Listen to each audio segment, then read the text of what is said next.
All right, so let's call the meeting to order. So the Undergraduate Education Advisory Committee meeting has been officially called to order, and I'll just remind you that we operate under the auspices of the Open Meetings Act. So speak up and enunciate. And I think we're being webcast. We are being as webcast, well. yes. So for those of us for those in the audience out there somewhere, we need to make sure that they hear and understand what we're saying as well. So without any further ado, I'll let Agnes introduce our new members that are with us today and substitutes. Well, good morning, and indeed we are very happy that we will have two new members joining us today. One is Ana Maria Rodriguez from the University of Pan American, right there. Yay. And the other one is Jerry McMillan from Trinity Valley Community College. And we just got word, and thanks to cell phone and all that, that he is stuck in traffic. So there's a wreck. So, you know, at least Jeremy is okay, but he is stuck in traffic. He will be on his way. So we'll be seeing Jeremy in a few minutes. And we also have a guest, Dan Spencer from Temple College, representing Mark Smith today. So Dan, welcome. And Ron is also caught a little bit in traffic, and he will be here very soon too. So we do have our membership today. And Lucy, may we ask you to just say a few words about Catherine, because yes. we really missed her on this committee. Yes, for the first time since UEAC was brought together, Catherine, unfortunately, as you can see, is not here. Well, we have Alan Mickey has very kindly stepped in, and he's not really Catherine at all. Catherine, unfortunately, had a bit of an accident and got a nasty break in her foot, so she's incapacitated as well. I know she's watching. I know she is. So please send her your warm thoughts and regards. And I know she is just itching in her seat to be here. So think of Catherine today. It's amazing. And thank you, Alan, for helping us. Yes, out. thank you. Yes, thank you. Okay. The first item on the agenda is the approval of the meeting summary of our last meeting, February the 25th. So you all should have gotten that. Lucy sent that to us. Amen. So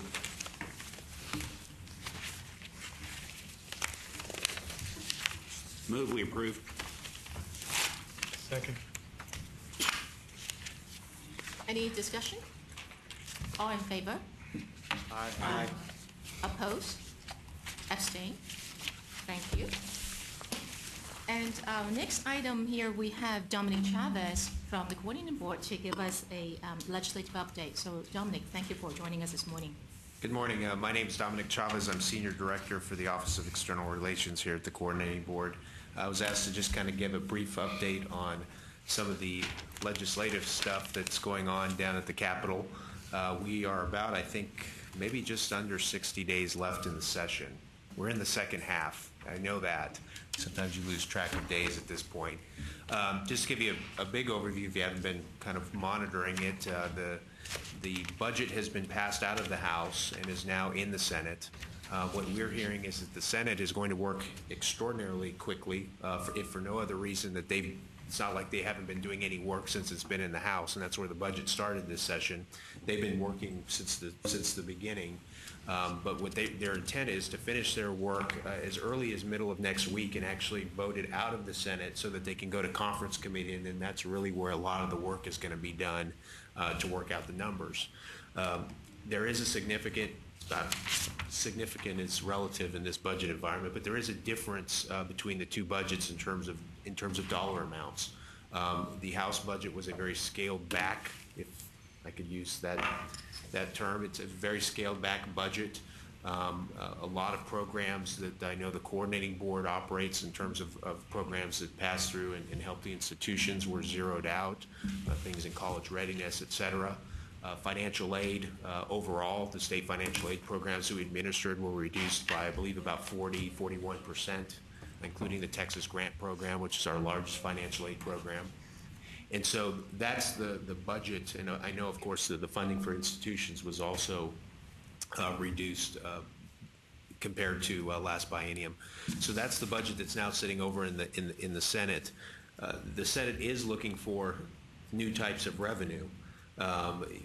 non-tax revenue, things like, selling state land, fees and other things to try to add some money into the budget. They're supposed to be wrapping up that work in terms of identifying those sources of money early next week. Again, how much they find under all the couch cushions remains to be seen. But there will be some significant differences between the two budgets once they do finally pass the Senate, and then we go into 4 to 5 weeks of protracted debate and dialogue between the two chambers on the budget and how that's going to work itself out. In terms of legislative initiatives and things that are working their way through the system related to higher education, a couple things that may be of interest to this group. On Wednesday of this week, the Senate passed Senate Bill 28, which was a revision to the Texas Grant Program that was authored by Senator Zaffaridi. On a vote of 24-7, I believe it was, that piece of legislation did pass, and basically what it did is it created it added, in addition to financial need for the Texas Grant Program, it added an additional requirement that students meet at least 2 of 4 academic criteria to be considered for priority status of a Texas grant at our universities. And I do want to make clear this is for universities only. For some of you, you know that Texas Grant also serves our community colleges, but these academic criteria would only apply to incoming university students beginning in fall of 2013. So that legislation did clear the Senate. That legislation was also scheduled that same day on the House side, but Chairman Dan Branch, who's authoring the House version of that legislation, pulled it when he saw that the Senate passed it, and he's kind of mulling over what his next step will be in terms of whether to bring over Senate Bill 28 and work it through the process or take some other sort of action. So that piece of legislation is moving, and that should have a significant change in one of the financial aid programs that's been kind of the cornerstone of state financial aid efforts in Texas. Again, one thing to know, that will not take effect until fall 2013, the incoming freshmen at that time. And so the dollars tied to those changes will actually be part of the next budget, 14-15, and hopefully we'll be in a much better place then. In terms of some other major initiatives, there are 2 major bills moving through the system right now on developmental education reform, which is probably of interest to this group. You have a bill, and forgive me, I don't have the numbers off the top of my head, but a bill by Representative Castro, I believe it's House Bill 1244, that he is awaiting committee approval. He's working on some changes and then going to move it out of the House Higher Education Committee. And then I believe it's 1764 by Senator West, who is actually today having a work group in his office. Has invited representatives of the Texas Association of Community Colleges, invited representatives from the coordinating board, some business leaders and others to talk about changes. So some of the changes that are being discussed are many of them are part of, if you're familiar with our demonstration projects that we're currently funding at a handful of universities and community colleges that we were given money last session to fund. Some of the changes that are being considered in these statutes are taking some of those ideas and codifying them. So some of the things that they're looking at are basically mandating or encouraging, and it'll be, I'm not sure how the wording will come out, whether it'll be a directive or something a little less than that, but course pairing, the idea of allowing students to both have an element of developmental education, but then also letting them take the equivalent 101 course. So for example, if you were in developmental math and needed a developmental math remediation, that you would have some remediation. Maybe it's a weekly tutoring session, but you'd be allowed to also be in your Math 101 course. And so this idea of course pairing, which has become kind of a national, people are starting to look at this much more closely nationally as a way to get students into credit-bearing courses quicker, particularly those who aren't very far from college readiness, may just be needing a little refresher. So the idea of course pairing, the idea of using more technology, delivering developmental education online or leveraging technology in a more concerted way to deliver developmental education, both in terms of refresher and also the coursework.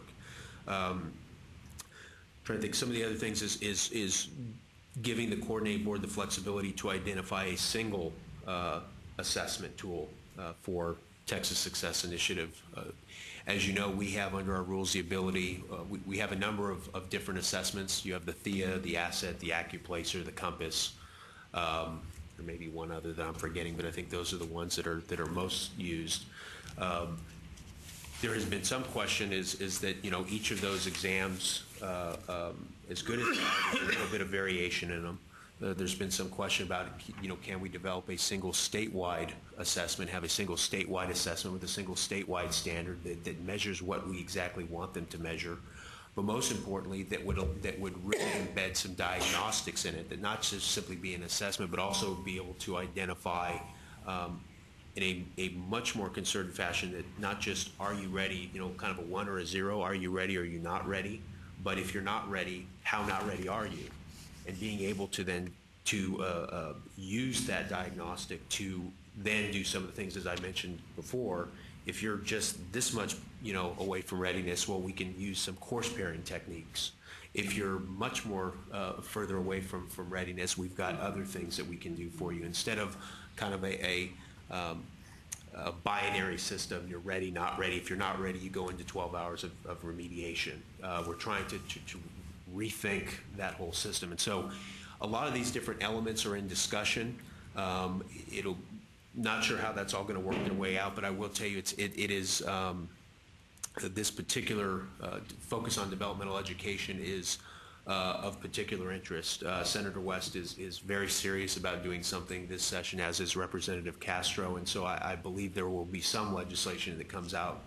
It's just how far are they going to want to go?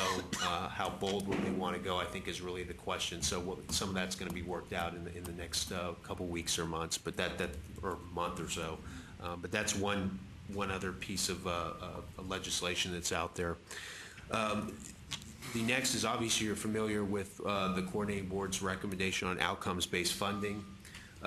In terms of outcomes-based funding, there's a couple different moving parts that are happening this legislative session. The first is, some of you may be familiar with House Bill 9 by Chairman Dan Branch. That piece of legislation does not execute outcomes-based funding. What it does is as you may know, the coordinating board is directed by statute to develop formula funding recommendations each biennium. We have formula funding advisory committees that are made up of representatives of the institutions, and we go through a process where we run through the numbers, we tweak the weights, we come up with funding levels that are appropriate, and we make those recommendations each biennium to the legislature for them to consider when they do their budgets. What this legislation will do is it will amend that statutory directive and ask that the coordinating board consider outcomes when they develop their recommendations, to look at student success measures, whether it's for the community colleges looking at things like the momentum points that some of you may be familiar with, you know, completing developmental education, transfers, et cetera, or universities looking at degrees and that sort of thing. So House Bill 9 is not really, even if it passes, does not mean that outcomes-based funding for the institutions will go into effect. All it means is the coordinating board heretofore will consider those elements when it makes its recommendations to the legislature going forward. In terms of actually executing outcomes-based funding this session, that has to happen as it does now with formula funding through the budget via rider. In terms of where we stand, the House Bill 1 did include a rider that would execute outcomes-based funding for universities in the second year of this biennium. And the recommendation, basically, if you're familiar with what the coordinating board's been talking about for some time, is looking at number of undergraduate awards, looking at undergraduate awards to at-risk students, looking at undergraduate awards in critical fields such as teaching, engineering, mathematics, et cetera, and looking at what we call the predicted graduation rate, which is a model that we've developed that looks at an individual institution's student body and is able to make some predictive value in terms of, given that student body and their college readiness, as well as their relative financial need, what would be an expected range of graduation rates that you would expect from that student body as a way to measure the relative performance against themselves, not against other institutions. So those four metrics that's the model that was included in House Bill 1 for the universities. And again, it's looking at 90% of the formula being based on enrollments and 10% being based on the metrics that I described. In terms of the Senate, again, now that the budget's over in the Senate, they are looking at both models, the one I just described for the universities, but they're also looking at the momentum points model for community colleges. Again, same concept, 90% would continue to be funded on enrollments and enrollment trends, but 10% would be funded a little bit differently, looking at the uniqueness of the community college sector and the student bodies that they serve, and looking at basically educational milestones, things like awarding points, if you will, for students that complete developmental education, students that complete their first gateway course in math and English, students that earn 15 and 30 semester credit hours, students that transfer, and students that earn an associate's or certificate. So the community colleges would be rewarded, if you will, for each year compiling points for how those students in their institution progress towards some sort of student outcome or educational outcome.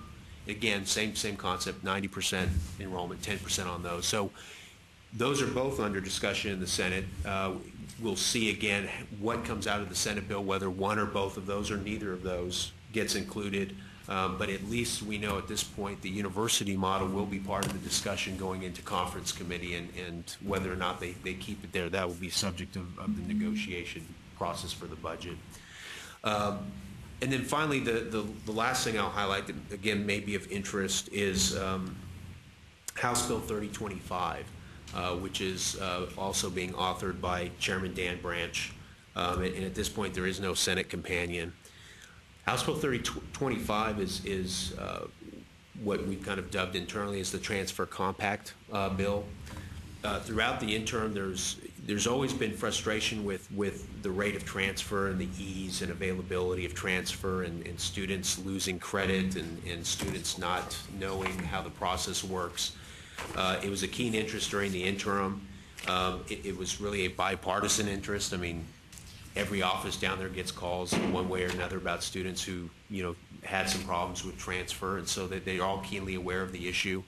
And so what this piece of legislation does, based on a coordinating board recommendation, is if you're familiar with the work that we've done with the Lumina Foundation with mechanical engineering, which was to create a transfer compact with, I don't believe it was all the universities, but it was a great number of them that finally signed on, and we brought together faculty from the community college sector and from the university sector, just in the field of mechanical engineering, and tried to identify what are the learning objectives, what are the coursework, what are the things that we can align so that a student can legitimately start at a Temple College and transfer to UT Dallas in mechanical engineering and keep all their coursework intact, not just for the core curriculum, but any coursework that they took that would apply towards their degree field, which in this case is mechanical engineering.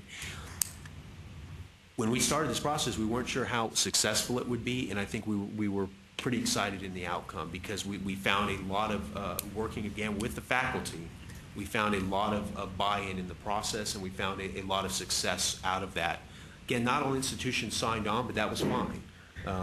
We were able to get a whole lot of progress out of it. And so what this legislation is attempting to do is to codify, if you will, that process. And it's something that we're working on anyways, and we're expanding into other degree fields, but trying to find a way to codify that process. And so one element of it is to say that if in developing a transfer compact that an institution signs on to it, that they are mandated by law to comply with the elements of that compact. Now, I do want to make clear, it's not suggesting that an institution must sign on to the compact. It is simply saying that if they choose to participate, that they have to honor the elements of it. Again, there was some concern, some institutions saying, well, I have different academic standards, or I have higher admission standards. I may want to do something differently. I don't think we're in the position now to be mandating those things, and so this at least gives some framework for the transfer compact in statute that we've been doing. Again, we work with the Lumina Foundation. A couple other elements in there.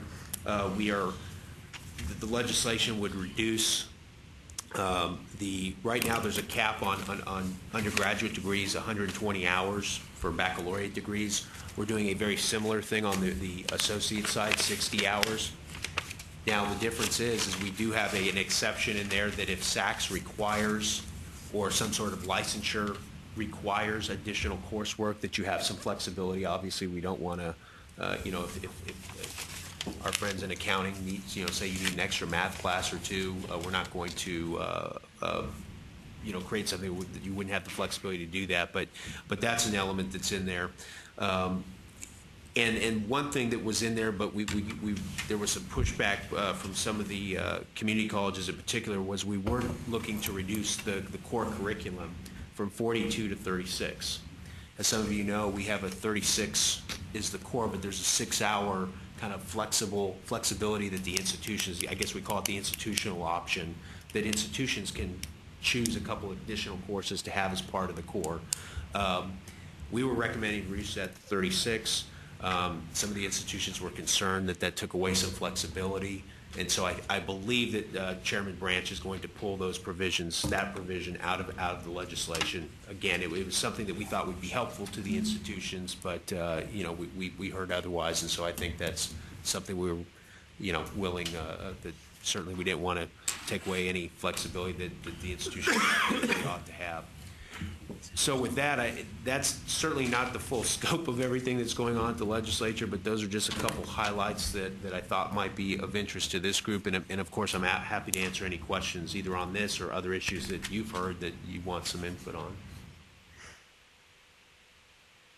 on. Celia, and then we'll come to Ted. Just a couple things, and I promised last time I'd kind of number my speeches, but I forget what number I assigned, but one of them is on the mechanical engineering.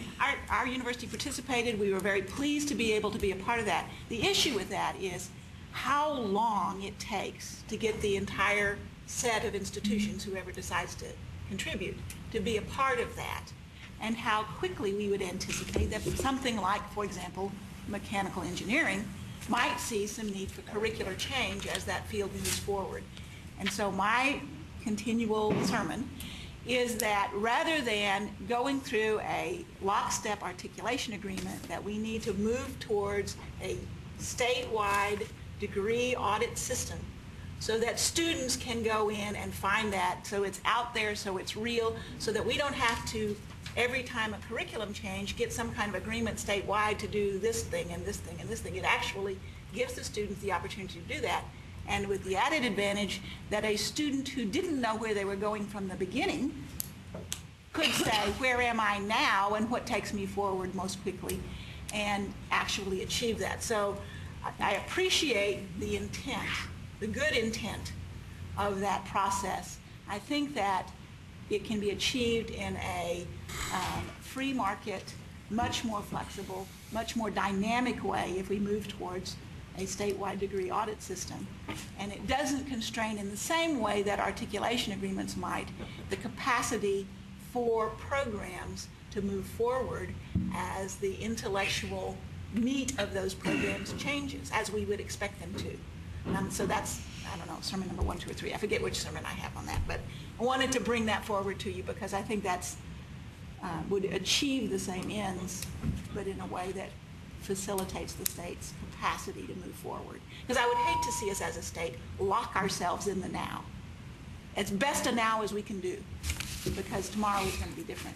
The second piece in that is the 120 hours at the 4-year and the 60 hours at the community college. In the previous rules about that, there was a phrase, compelling academic reason. That was a part of that. I think that is a vital phrase. I think it is important to look at accreditation and licensure and that sort of thing. I think if you had this sermon number 1 or whatever it was in this statewide system, you would have a free market way that would constrain folks from adding courses willy-nilly. Vote by your feet would keep those constrained. But as it is, because we recognize that 120 hours is the SACS absolute minimum for undergraduate degrees, what the state would be saying to the nation and the world is that we as a state require only minimal degrees to be offered in the state of Texas. And I think that's a a statement that we don't want to be making. What we have, if there is a compelling academic reason, and we need rigor on that. I'm not for just adding courses. But if you have a program that moves forward before other ones does and makes excellence happen by adding a course that is in the cutting edge of that field, that is a benefit. There's a compelling academic reason to do that, but it won't be sitting in licensure and it won't be sitting in accreditation. And licensure and accreditation are also set as minimal standards, not as standards of excellence. And if you have programs where there is, in the state of Texas, 1 or 2 undergraduate degrees that are exceptional degrees, that students getting those degrees really stand head and shoulders above because of the rigor and that sort of thing, then we ought to have room in the state of Texas to have some excellence as a part of our curriculum. My example for that is our College of Music, which I would say there's not a peer in Texas and very few peers in the United States on that. Music as a field is a field that requires an extensive amount of practice, of working with a professional, of engaging with each other and that sort of thing. To take them to that level of excellence actually requires more time on behalf of that student.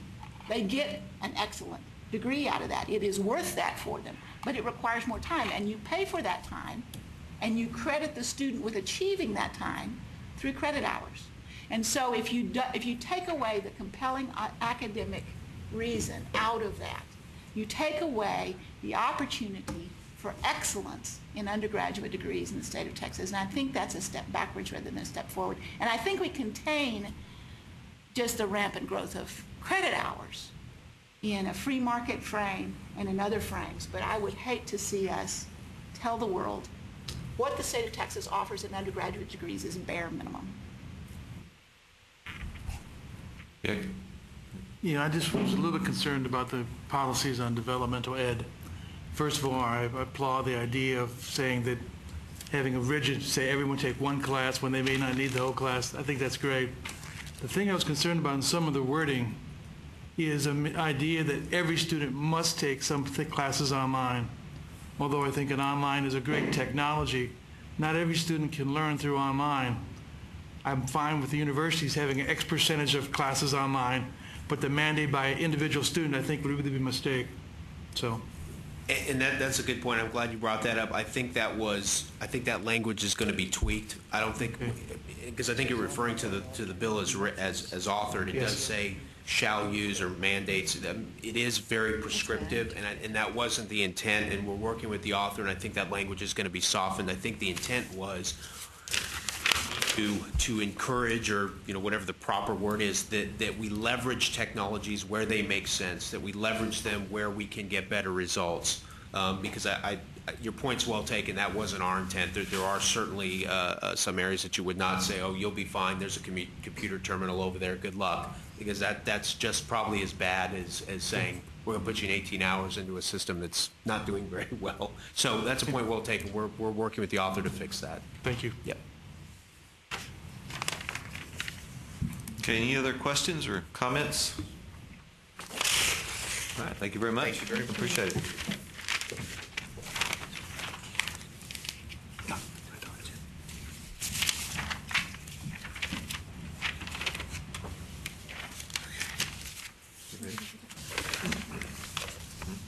The next item is the consideration of recommendation to endorse the preferred course offerings for U.S. government and political science. And Lucy has a couple of slides on that too. And I think Lucy sent the information to us yesterday.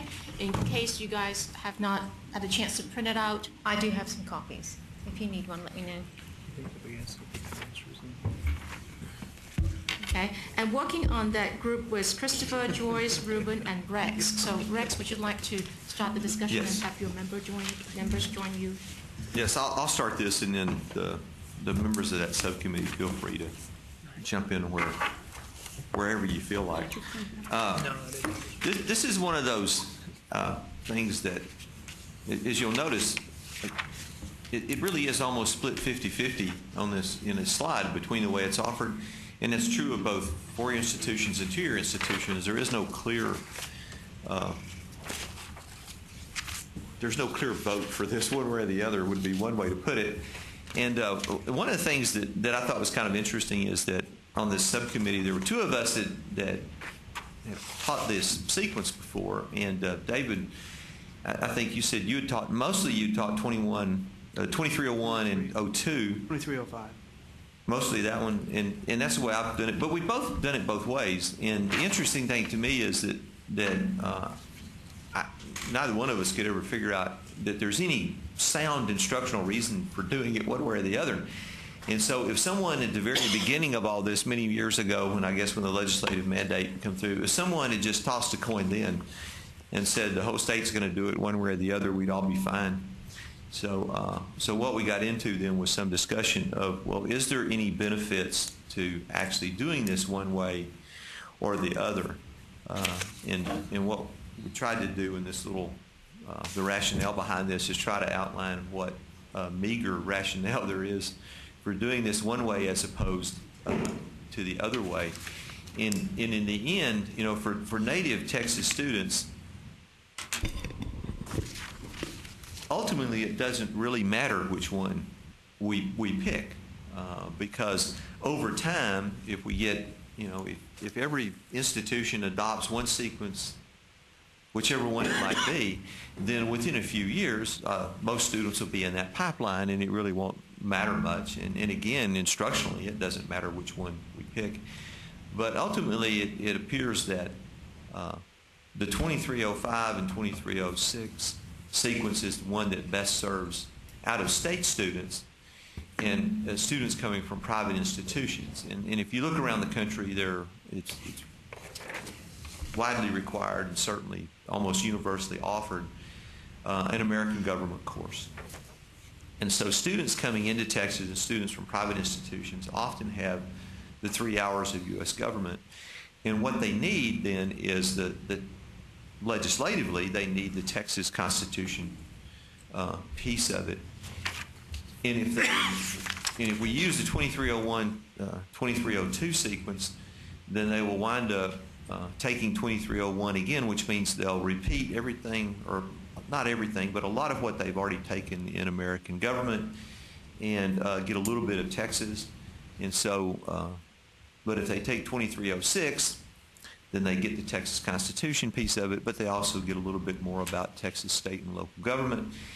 But I think a lot of that is also applicable to state and local government, regardless of whether it's Texas or you're talking about Minnesota or whatever it may be. In other words, all of that can be used on some comparative basis. So the subcommittee, and I think I even put in an email yesterday, I'm not sure that the subcommittee actually reached consensus on this itself, but I guess we sort of did that. If you have to choose between one of the two, and what we all know is that having two different sequences repeatedly causes problems for students when they try to transfer. And that still the best advice you can give a student is take all 6 in one place. And it doesn't really matter much whether it's the 01, 02, or 05, 06, but take all 6 in one place is still the best advice that we can give a student. But for a lot of students, it's simply not possible to do that for a whole host of reasons, because they took one in their freshman year at a community college and then decide that, 4 years later after they transferred to a 4-year institution, now I've got to get that other 3 hours of government that I didn't take, or whatever it might be. And so anyway, ultimately what we decided to recommend was the 2305, 2306 sequence. And at this point, I'd be happy to let any of the subcommittee members jump in and put to add to whatever, in whatever way they want to. I have a question. Sure. Given the caveat that you have in here, I'm not sure I get exactly how this is going to help the situation, because if the 4-year schools aren't going to be bound by it, then students will still be in a position of having taken one sequence and they go somewhere else and there's this other sequence that so they're going to end up having to take the 9 hours. I mean, I'm not really attached to one sequence or the other. I'm just not sure how this benefits and solves the problem. Well, it wouldn't solve the problem completely. What it would do is it would help that percentage of students, though, I mean, if you think about it, it really is roughly half and half, and is split between 2 and 4 years. So you do have that 25% of students or so that would benefit when they transfer by this, because they'd only have to take the. So this will help the 25% of transfer students who are going to a four-year institution that chooses the same sequence that is recommended by the committee. Right. So it's that particular group of students that we're addressing here. But that's all. Right. Okay. Yeah, well, and it Well, also now we know. Now, but it also benefits out of state If they go, and private universities.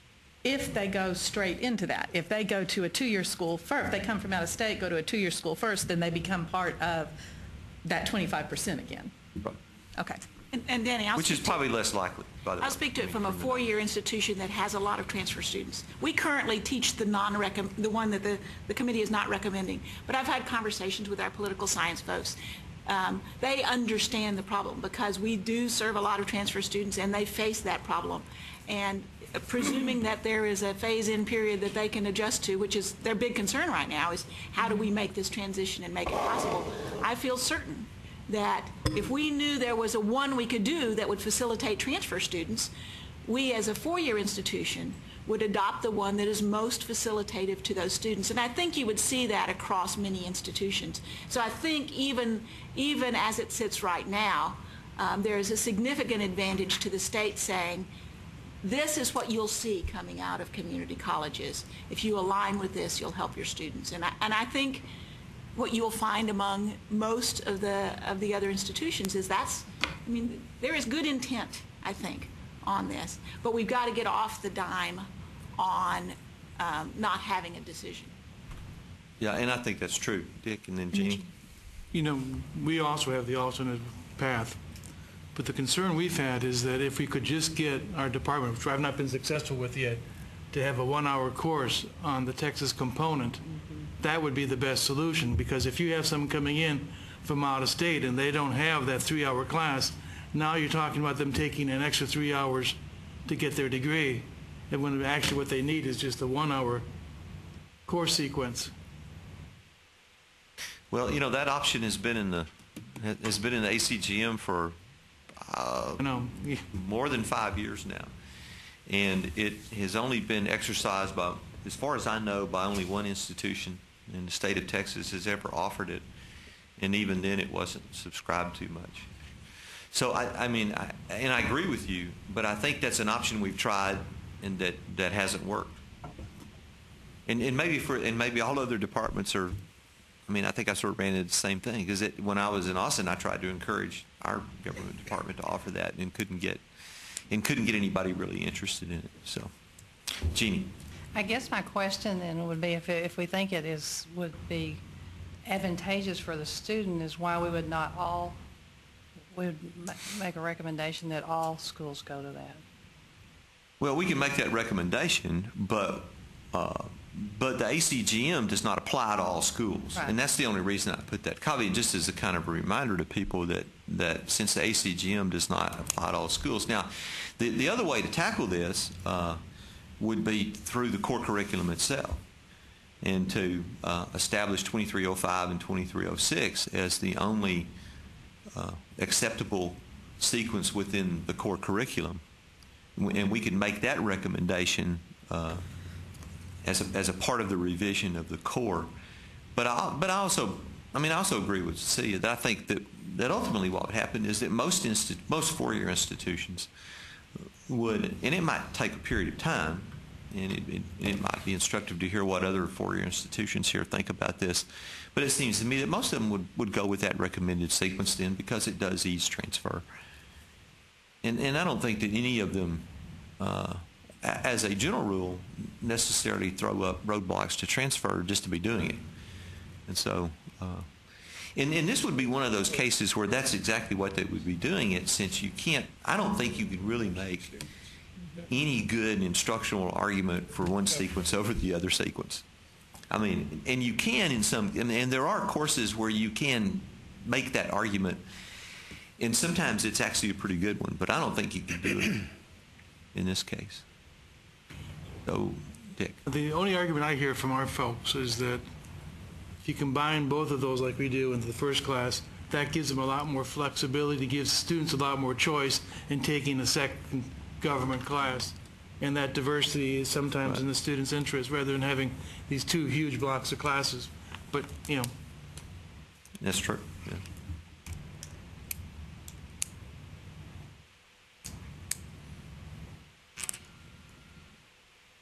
Robert? Rex, as you well know, we've got thousands of university students that take classes with community colleges during the summer. So if a university chooses to go with the 230102 sequence, and we only offer the 0506, then from a financial standpoint, being close to home, et cetera, that would, in my mind, that locks out a lot of students from government at the community colleges during the summer. Again, so it would potentially hurt thousands of students. It would also impact dual credit students if the community colleges who provide most of the dual credit instruction have to do the 0506, and the four-year institutions have not moved to 0506, then the students that are taking dual credit government have basically taken 6 hours that they can't use. They're in the same. They're in exactly the same position they're in now. Yes, they can use certainly 3 hours of it, not 6. It wouldn't be the case that they couldn't use all 6, but they could certainly use. Might be the case that they couldn't use 3 of it. But that's exactly the position they're in now. I mean that. This doesn't really help that. So, it would because it. Except for those 25%. Yeah, okay. For those institutions that make the change. Yeah, I mean, in other words, going to one sequence or the other sequence without without additional change in terms of perhaps building it into the core curriculum, or the ACGM being mandated for four-year institutions, or all four-year institutions just going ahead and adopting that sequence, does not 100% solve the problem. But on the other hand, if we leave the status quo the way it is, then we have solved no one's problem. We have left it exactly where it is right now. And I think the argument that the subcommittee is trying to make is that this takes us in a direction toward solving the problem, at least. As it stands right now, there would be no advantage to UNT making a selection one way or the other because, as you say, it's split. Yeah. Once a decision is made, there is an advantage to UNT to make a decision to go in the new direction because they know that all of the community college students would be coming forward that way. So there's a significant step forward in this possibility. Terry? Well, I was going to also reference the summer students. And while some students at a university may know not to take a government class, I mean, they may still come back and end up taking the class that is still not going to be enough at their home university. So it would, if this change is going to happen, it would be very helpful if universities would also be required to adopt the same sequence. Larry? Well, I think I'll agree that in our institution, while we do it one way, there's not a huge sense that that's the only or best way. And so it's likely that if the change were to happen, we would try to serve the students best by changing, as long as we had enough time to make that change, to accommodate the change. But also point out that for the summer students, if they took both government courses in the summer at a community college, not necessarily even in the same summer, then they would be fine. So the only ones that would be disadvantaged if the community college they were attending and the four-year institution they were attending weren't matched up would be ones that tried to take one place and one another. And so that's just a continuation of an existing issue, doesn't create a new problem for them. Mm-hmm.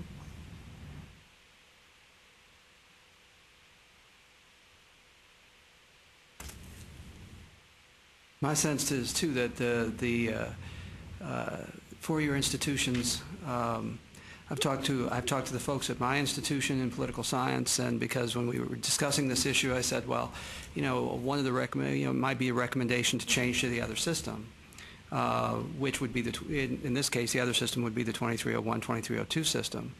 And their reaction was exactly what others have expressed. Well, that'd be fine as long as we have enough time to adjust to it. In other words, the perception, I think, on faculty in general is we want to avoid this transfer problem, and we'll be happy to make an adjustment to do that. And in their case, because they have specialized, some of them for many years, in one of those courses or the other, 2305 or 2306, the adjustment is a little more than those who've been teaching both areas for this period of time. So even in that case, because I thought there might be some resistance, and they directed me to some colleagues at other institutions, and I talked to them, and the response was essentially the same. So I think that the change will. I'm sure there'll be some that resist, but I think that the change will create an atmosphere or an environment which will bring institutions much more into line than they are now.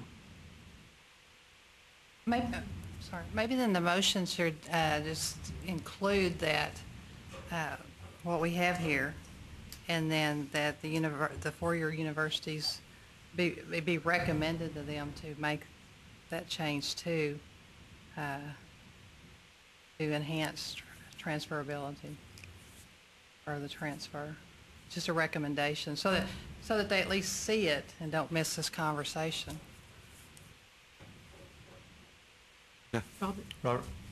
Rex, this, well, to all the committee, for the Alamo colleges, this puts us into a sort of a unique situation, if you will, although I think probably all of you are dealing with it in some way or another.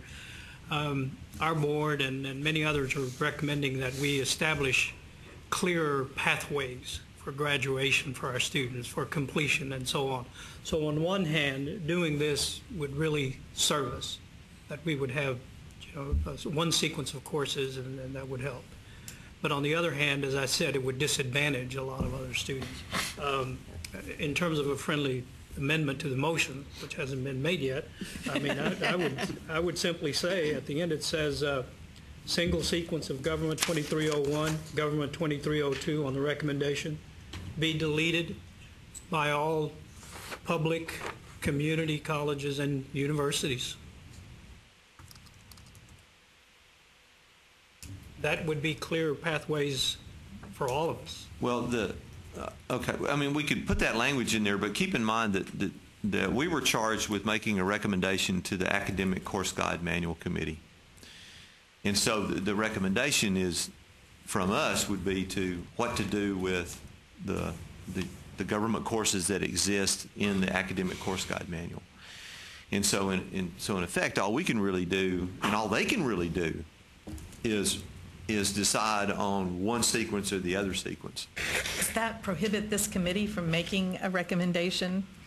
No, I said we can put it. Well, I said we can put it in there, but it doesn't have any. It doesn't have any. It doesn't make anything happen. Doesn't mean a thing. Right? Yeah.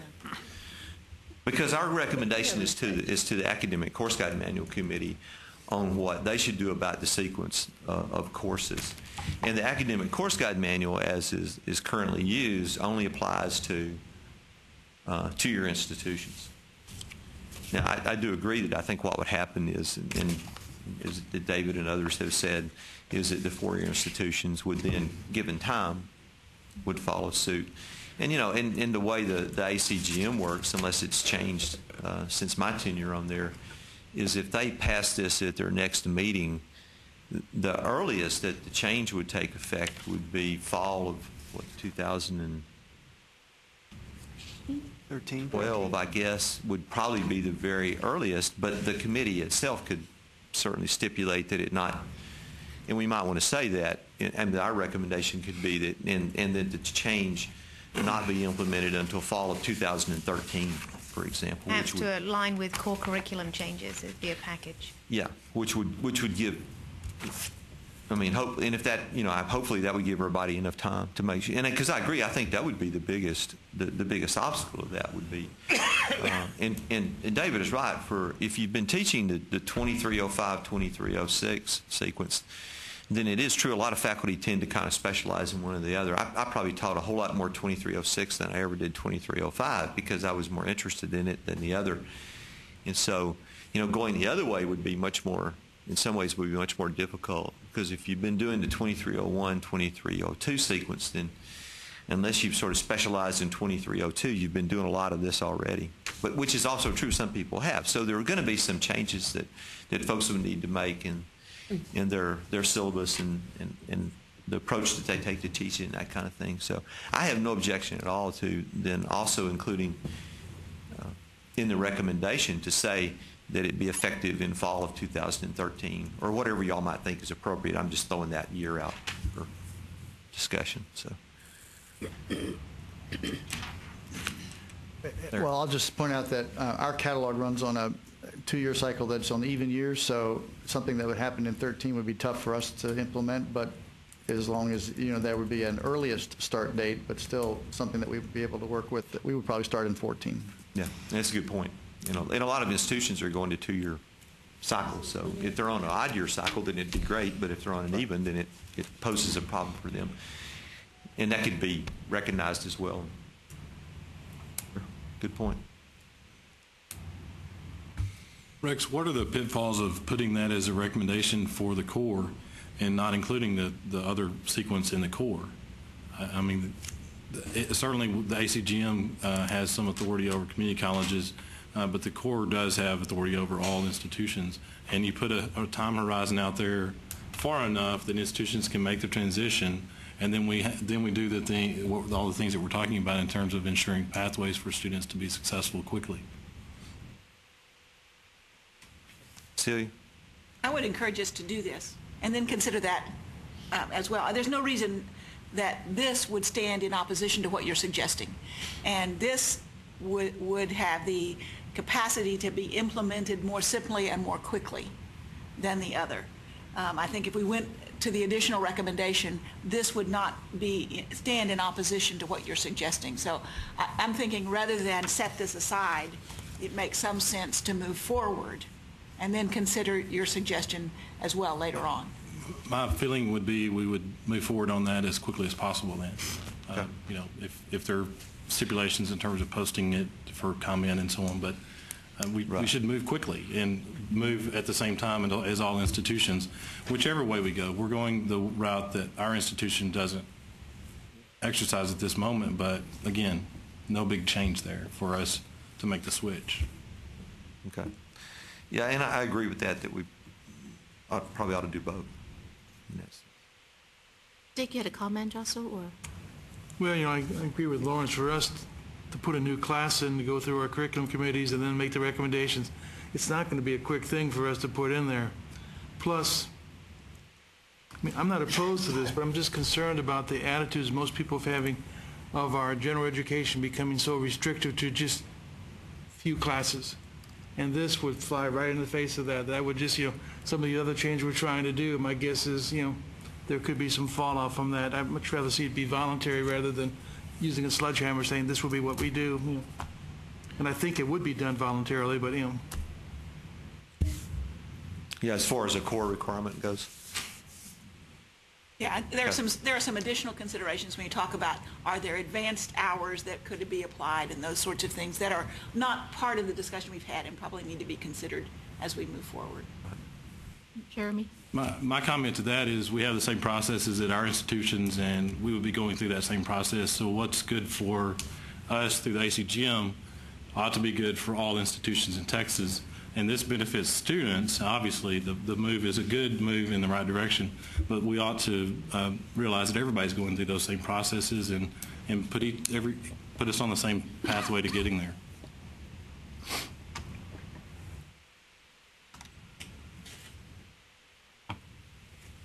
Okay. Further comment? Questions? Okay. Did I need a motion from somebody? As chair, I can't make one. So. I move approval of the recommendation as written. Second. Okay. I have a motion and a second to approve the recommendation as written. Any further discussion or comment? Okay, all those in, Mr. Chair, I'm sorry, Robert?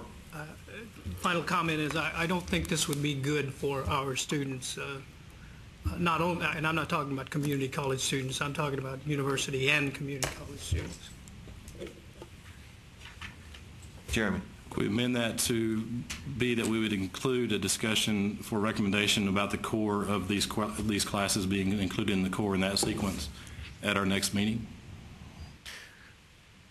We could actually take that up this afternoon when we discuss the committee's report. Okay. So it's open to that this afternoon, I think, in other words. So, and just one quick comment on my part. Do we want to put anything in here about timeline, or do we want to leave that to the ACGM? Because the recommendation as presented here does not suggest a implementation date. Good clarification. So my sense is that if there's a body that moves to make a change, that they'll want it to happen as quickly as possible, and they'll be sensitive to the constraints. I'm not sure that we need to be more specific, or that we can at this point. And I think they would, by the way. Yeah, I agree with that. All right, any further discussion or comment? Okay, all those in favor, say aye. Aye. All those opposed? No? No? Okay, we have any abstentions? Okay. Okay, I have 1 no and 3 abstentions. Is that correct? And the motion passes. Okay, thank you. And my thanks to the subcommittee folks for weighing in on this as well. The next agenda item is the consideration of recommendations regarding guidelines for the selection and approval of the Texas core curriculum courses. And both Larry's, Terry, Rex, Danita, and Cynthia worked on this group. And which member of the group may want to speak up and help us walk through this?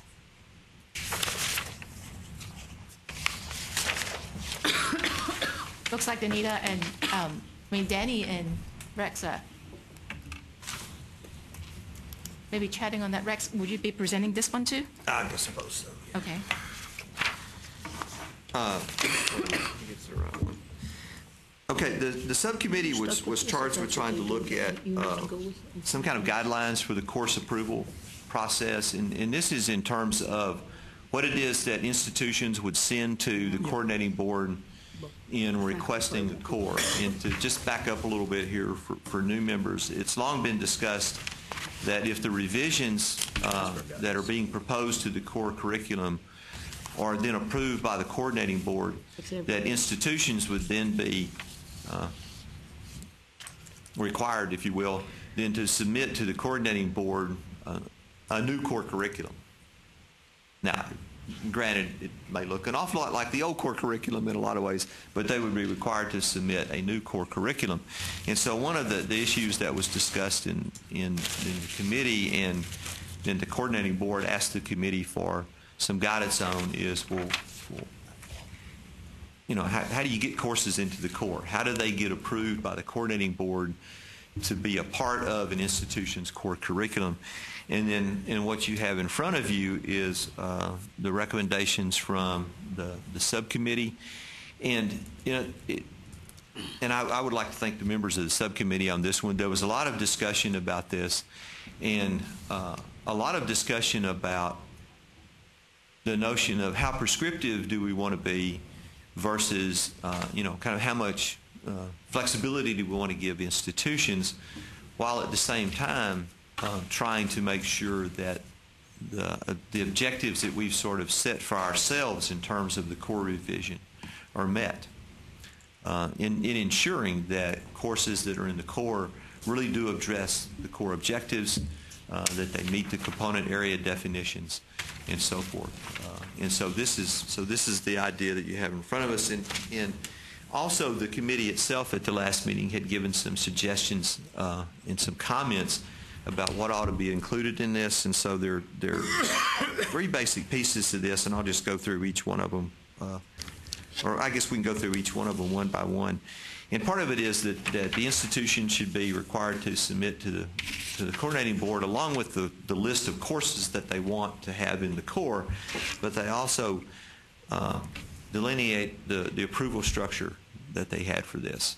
There was a lot of concern on this committee's part at the last meeting that this be a faculty-driven process, and I personally agree with that 100%. This is one of those things that clearly needs to come from the bottom up, not from the top down, and so something that delineates that process and initiating, approving individuals and groups be identified by function, and clearly the evidence of faculty involvement in that process must be evidenced so that we know that somehow there were faculty committees or a committee involved in this. And of course, one of the big issues here is that how do you accommodate large institutions and small institutions?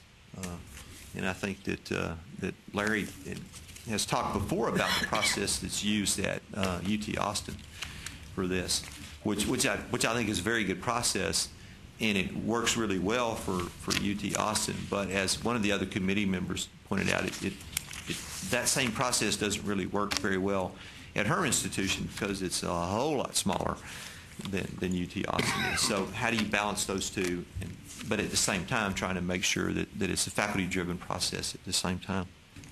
So we hope we've captured that. And then the second part of this is to demonstrate how do you demonstrate a particular course's eligibility for the core, and what are they going to be looking at? And we've often talked about this idea of mapping to the objectives, and so we would ask then that institutions show that mapping from the course to both the core objectives and to the component areas, and to demonstrate that the course actually does, or that the course is intended, at least, to meet those objectives and then to meet those component area definitions. And then some evidence of that. And typically I think that would be done through some kind of review of syllabi and so forth. But how is it? I know that at my current and former institutions, when I was in charge of all of this stuff, I asked folks to do the mapping of the courses to the perspectives and the EEOs and the competencies, but then also to show me where they expected these things to show up in their course somehow. So where's this at in your syllabus, and does it show up in a writing assignment? Does it show up in a test, a quiz? Where do these things actually show up in your course so that there's some evidence that they're actually taking place there? And then the last piece of this is number 3, the institution's plan for the assessment and evaluation of the core. And this is one of those where there was a lot of discussion on the subcommittee, about whether this was an appropriate piece of this or not. I think in the end we kind of arrived at the notion that while we wouldn't expect the institution to present to the coordinating board at this time a sort of full assessment and evaluation cycle with all the results and that kind of thing, what we might want them to do, though, is to give the coordinating board, at least in brief, some sense of how they plan to assess and evaluate this. And the assessment and evaluation piece of it would actually come much later in that 10-year cycle, as we've already it's already a part of the report, that when you do your gen ed assessments for SACs, you can also do it for the coordinating board and submit basically the same documentation for both. And so this is not aimed at trying to get the institution to delineate exactly each and every step they would take to assess and evaluate and then produce those assessments and evaluations, but just some sense of how the institution intends to go about doing it. And then there was discussion about whether that should be a part of this or it should actually be a separate piece or not. So I just want to throw that out to the committee at large, that that's something that we had debated about whether it should be in this particular recommendation or not. So, and I will now throw it open to other members of the subcommittee to make whatever comments or additions that you would like to make? Anyone? Okay, and then we'll open it up to discussion and so forth. Larry? Well, as a member of the subcommittee, I just want to share with the full committee a concern that I raised and was responded to and discussed and is not, I don't think, particularly reflected here, and that may be appropriate, because I want to make it clear that I certainly don't want to develop lots of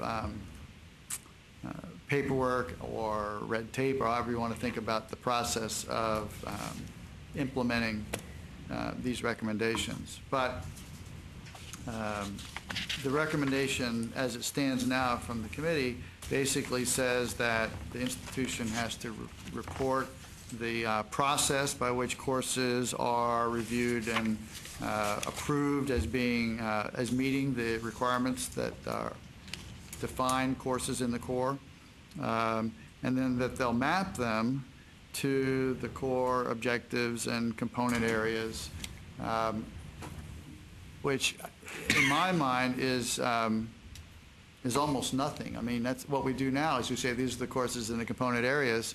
The committee is recommending that all of the courses in each of the component areas meet several of the objectives, the new proposed objectives, and so I think by saying that we're recommending this course to be in this component area, we're essentially mapping it automatically to those new core objectives.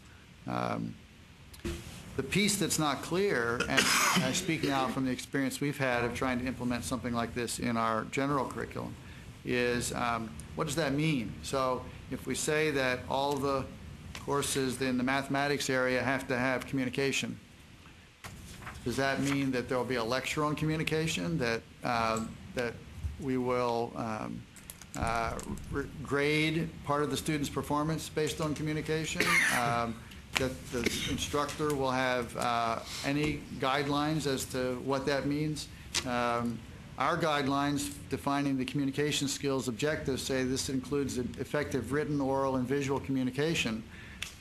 My sense of the committee at that time was that it would include at least one of those, but not necessarily all, but that's not clear. So does that mean that courses in mathematics would have to include visual communication as well as, or in addition to, oral or written?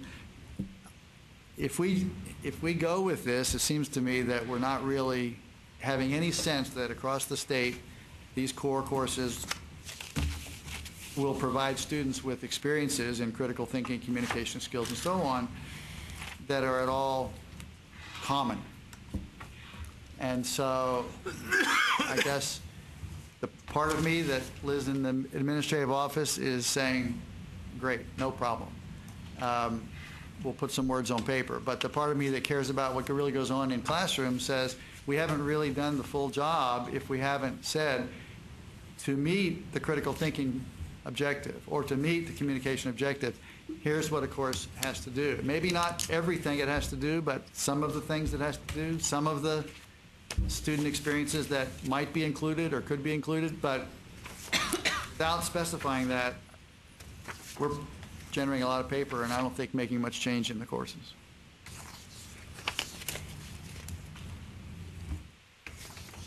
So Larry, what you're saying is that if we look at what we see in front of us, it doesn't give us the specificity, so that you're not able to see what the students are actually learning. Right. I don't think that we have anywhere in any of the documentation we've proposed or approved specified how a course would be approvable or not approvable to be in the core by the kinds of things students do with regard to the core objectives. We just say, well, if it's in communications, it's going to have teamwork and personal responsibility, but no one is giving any guidance as to how a student experiences or acquires skills and personal responsibility. Each institution might choose to do that. Some probably would. Others would do it very differently. That doesn't make it common across the curriculum or an assurance that students are getting a common experience, in my mind. So I don't have a proposal. I just have some discomfort with if this is all we do, whether we're really doing anything. And I guess in my mind, well,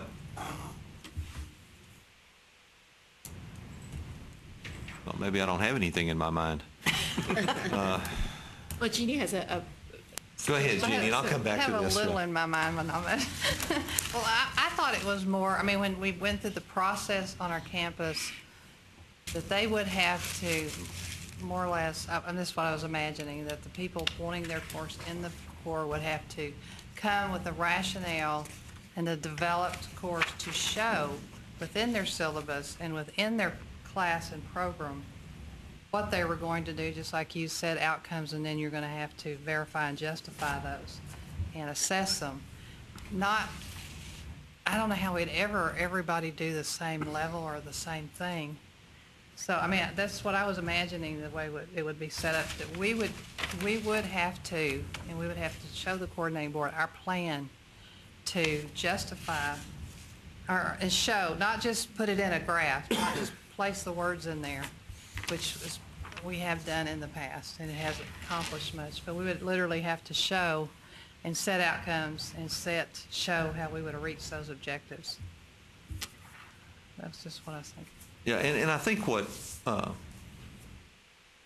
I guess my consternation about this is that, at least in my mind, there is a distinction between the common outcome versus a common experience of achieving that outcome. And while I don't have any, I obviously don't have any qualms about arguing that every student in the state of Texas, having gone through the core curriculum, should have common outcomes. In other words, there are certain things that they should know. They should know something about critical thinking, for example, when they exit that core curriculum.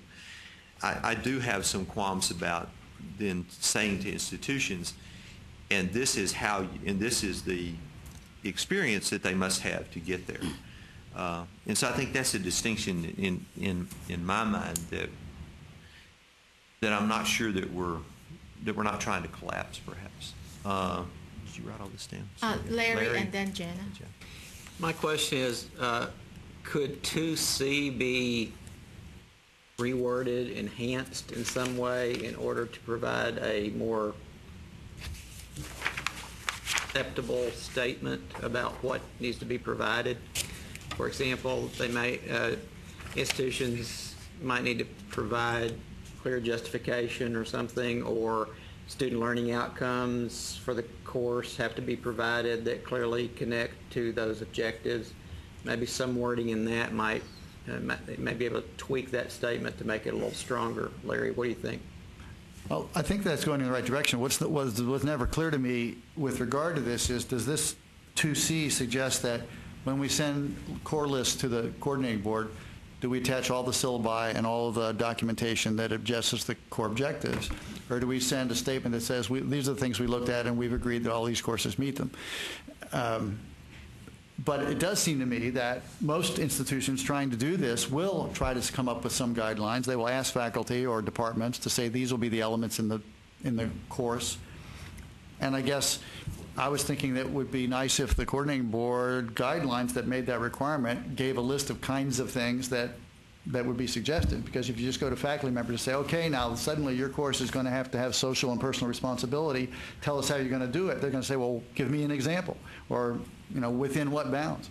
Does this have to be 10% of the course grade, or just has one lecture, or what is involved? And without speaking on that, we're just going to get a wide range of things. Probably over the years, then we'd learn and we'd make it better, but maybe that's the right way as we ease into this. But maybe if we could spend some time, not even today or before this ever gets implemented, so we got a year or so, that we could come up with clearer guidelines. But I agree with Larry that 2C is the only place here that's starting to address that.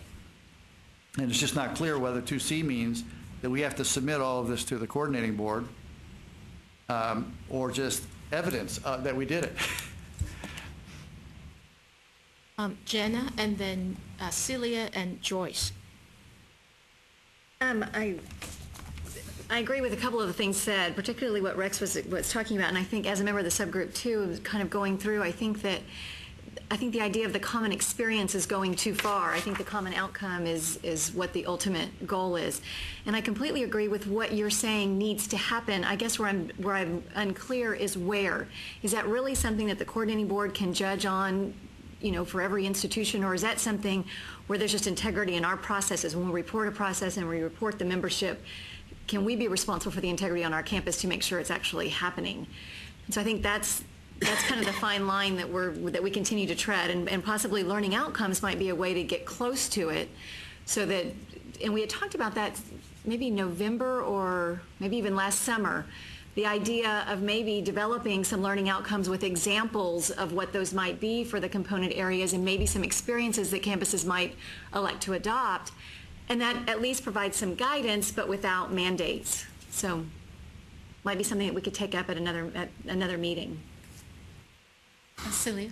I think we're coalescing around a similar theme here, but one, I would like to see in the recommendation that clarity that this be aligned with the SAC's timing, because I know that's the intent of the coordinating board, but that makes a huge difference in terms of the course of the process. The second thing is, if you're looking at what SACS requires of an institution, they want evidence that you've done it, but they don't want to look at every single course, and I'm not sure that the coordinating board is interested in looking at every single course, and providing that forward may be burdensome both to the institution and to the coordinating board, and put up an expectation that somehow the coordinating board is then obligated to review every single one. Right. I think and I don't know what the coordinating board feels like their obligation is in that regard in terms of mandate, but we set up kind of an impossible mountain if every single course goes forward and there's some kind of expectation that every single one of these gets reviewed in that regard.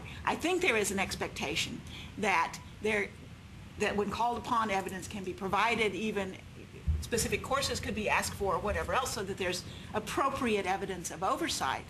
But I don't think we want to ask the coordinating board to redo the work that we're asking the faculty members to do.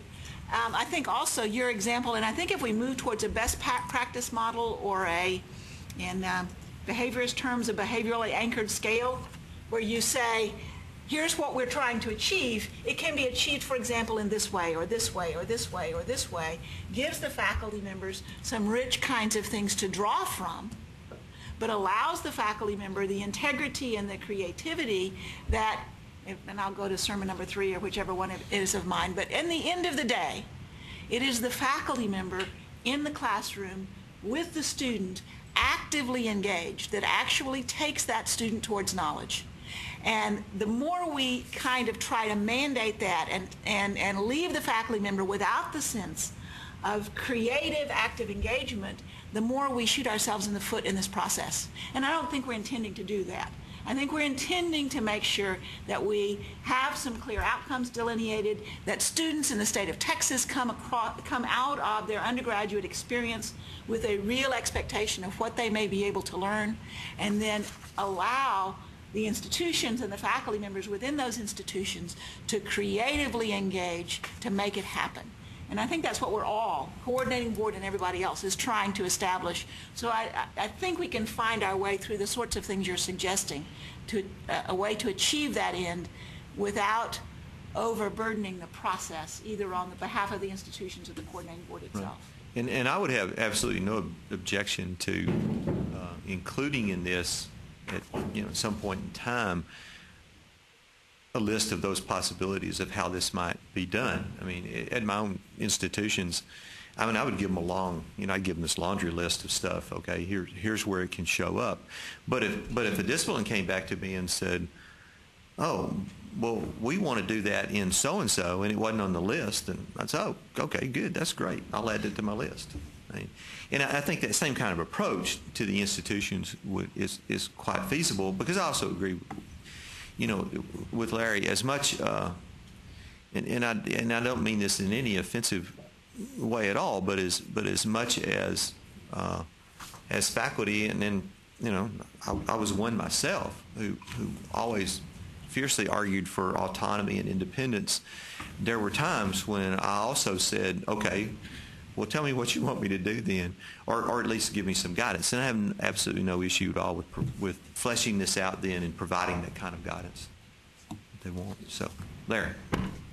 I think I'd like to offer an amendment which would replace item 2C.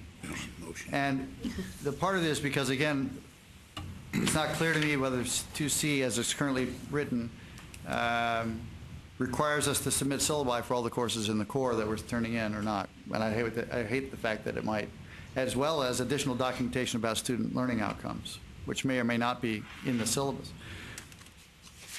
But what I do think it would be good for the institution to be required to turn into the coordinating board, which is what all of 2 is about, would be not just that they reviewed the courses, but how they looked at them. So I would suggest that we would replace C with this statement that is preceded by the fact that this must be submitted to the coordinating board. Criteria used by the institution to determine that each of the core objectives and component area requirements were included in the proposed courses. So it should say each institution could decide, but we looked for these things, and we're assuring you that all these courses we're proposing met the criteria that we used. Would you read it again? Yeah, criteria used by the institution to determine that each of the core objectives and component area requirements are included in all proposed courses.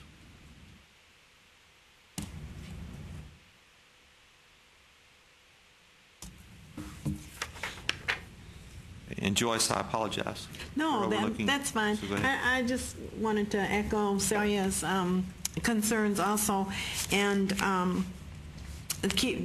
for all of us to remember that faculty must be responsible for curriculum, and only faculty really. Any mandates for that would be a clear violation. So I don't want us to be so prescriptive in things that we're telling them how to do something, which is would violate their academic freedom. So yeah, here are the objectives that they have come up with. How they reach those, that's really up to them.